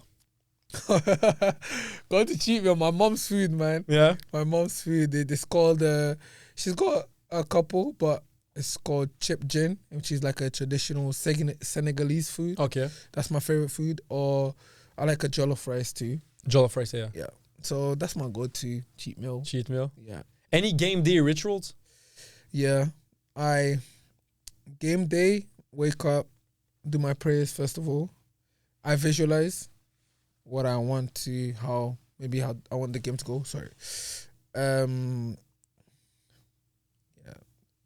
Good vibes, man. Good vibes. Yeah. Favorite artist? Michael Jackson. Really? Yeah. Oh, bro, Michael. Yeah, I heard a story where people were asking, is Michael Jackson the most famous man since Jesus Christ? Oh, really? Yeah. Right, Might think be. so. Right, think so. In the whole world, right? Yeah. Yeah. Actually, that's yo. Bro, who doesn't know Michael Jackson? Yeah, that's Since fine. Jesus Christ, I think Michael Jackson. Bro, the guy said, if Michael Michael Jackson is there and Michael Jordan enters the room, no one cares for Michael Jordan. Michael Jackson is there. Yeah. Yeah, Bro. no, for sure. I think Michael Jackson maybe, man. Nah, he's the biggest artist. Yeah, of all time, of course, bro. Biggest Yeah, artist yeah, of yeah. all time, no? Celebrity crush. Don't have one. No, you don't? No. Okay, so this is the last segment. This or that player. So I name two players and you choose. Yeah. Xavi or Iniesta? Yes. See, this one, because I also choose Iniesta, but Xavi is so close. And I feel like people sometimes underrate Xavi when it comes to how close he was to Iniesta. That's how I see it. I feel like when I choose that, it's more. For me, I see who would I enjoy playing more with, yeah. or who The can I professional relate man, more yeah. to. You know what I'm saying? That's how I think. Yeah. Yeah. Zizou or Platini? Zizou. Neymar or Hazard? Neymar. Yeah, but But Hazard, yo, bro. it's tough, man. Yo. Bro, I used to, the way Hazard dribbled was a right-footed Messi, bro. Oh my God, bro. In his prime. That's a good question, bro. Neymar or Hazard. But yo, Neymar. But Hazard. Yeah, Hazard, bro, was a menace, bro. He was a fucking problem on the pitch, I bro. was hoping that he would destroy him in In Real Madrid, yeah. bro. I saw him when I saw against Atletico Madrid. That was his first season when he arrived. Yeah. Bro, he got in so fat, bro. I saw him. I was like, Really? bro, yeah, Is that big? yeah. But the thing, he was like that in Chelsea. Yeah. The thing is, in Real Madrid, they're so strict, and the coach didn't allow him to be like that. Because I think if they allowed him to be, he wouldn't have the injury that he would have and stuff Yeah. like that. That's what I think. Mm-hmm. But yeah, Yo, Hazard at Chelsea, man. Menace, bro. Jesus Christ. my best season at York, it was just Hazard. Really? On my highlights every time. Hazard, Mane. Mane also, man. They were my people on my highlights. Yeah. Ribéry or Robin? Ooh, yo. Yeah. Ooh. I say Ribéry because I'm right-footed. Yeah, I also choose Ribéry. Yeah. Ribéry, but Robin and that carrying left foot. No. Forget about it. Yeah, Ribéry. Vini or Mbappe? Vini. Maradona or Messi? Messi. Pele or Maradona? Pele. So this question, I love it because you're, So this question, I love it because you're Portuguese and you're a Barca fan. Leão or Rafinha? Right now? Yeah. Rafinha. Oh, really? Yeah, no doubt. Oh, okay, yeah. Right now? I think, Right now? yeah, maybe. Nah, put some respect on Rafinha. Yeah, Rafinha is a menace, bro. He's a You problem. say Leon for you? Maybe, like, I don't know, Leão, bro. I was talking to my brother about, okay, what players would we want at Barca right now? We spoke about, I would love for Leon to be there, Oh, yeah, of Doku course. to be there, Yeah. and do you know who I said? Rodrigo. Do you remember when Really? Figo went to Barca to Real Madrid? Yeah, and How everyone he hated changed him. everything. Yeah. Imagine if Rodrigo did that. That would be crazy, Imagine bro. how football would wake up, Bro, it will wake football the fuck up, bro. If Rodrigo ever did that, it Yeah, would be that so would be crazy, bro. But yeah, Rafinha over my brother Leão. said he wouldn't like Leon at Barca right now. It would be like he says that Leon's not ready for Barca. Okay, yeah. He says that Leon's not ready to take his life serious. Yeah, he likes having fun. Yamal or Hendrik? No, Yamal. Yamal, bro, at 17, man. Yeah, far. Pedri or Bellingham? Pedri. Cole Palmer or Bellingham? Nah, I have to respect Bellingham, man. Bellingham, Yeah, really? man. I think I would choose Palmer over Bellingham. Really? Bellingham, complete midfielder. Can play People everywhere. say he's overrated or they talk much, but bro, the kid is Bellingham is amazing. Bro. talent, man. Yeah. Personally, the guy, you Yeah. have to, man. No, of course. I want to see Palmer do more years, Yeah, maybe. yeah. Because Real Madrid Bellingham is doing at Real Madrid, bro. It's amazing. Yeah, top level. Game in, game out. Doku or Marmoush? Who's Marmoush? The new guy who arrived at Man City. Man City? No, Yeah. Doku. Yeah, thank you. Because sometimes Doku. they'll No. put Marmoush, and I'm like, oh, bro, put my Yo, man Doku. Call anyone you want. I said Doku. Prime Salah or Prime Hazard? Prime Hazard. No doubt about that. I know the next answer. Prime Mane or Prime Salah? Prime Money. Yeah, Tura or Sergio Busquets?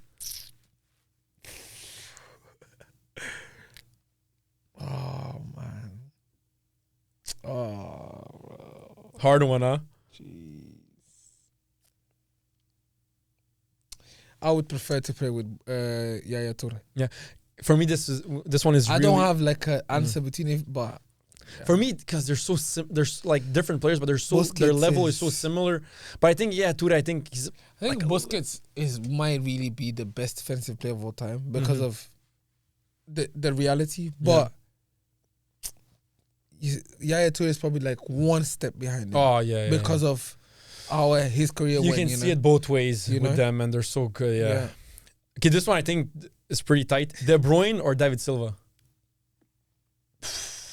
This one I don't know, to be honest. I say De Bruyne. De Bruyne? Yeah.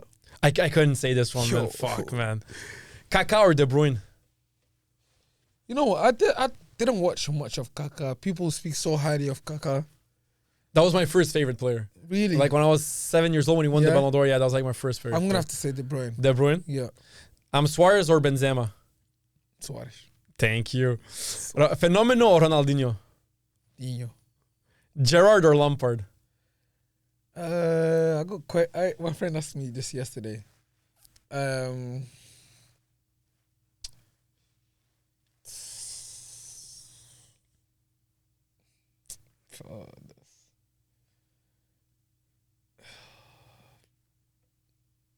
I said Lampard. Lampard? Was Gerrard that good though? I watched more Gerrard than Lampard, I think. And he was really good, but not my type of midfielder. Yeah. Very work. Who for you? Who is it? Gerrard, I think. Really? Yeah. But I'm who a do bit. you think is the greatest English player of all time? I think I have Scholes. Scholes? Okay. Yeah, I think I have Scholes, yeah. Last one. Messi or Ronaldo? You don't need me to answer that, man. Messi. Man. Messi. Kevin, thanks for coming on my Nah, podcast. it's a Man. I pleasure, appreciate man. it. I love it. You want man. to shout out someone? I shout out my brothers, man. Shout out my family. Shout out my friends, Zay, Khunil, Wishput. Shout out my fiance and my daughter, man. I love you guys. Yeah, Peace man. out, guys.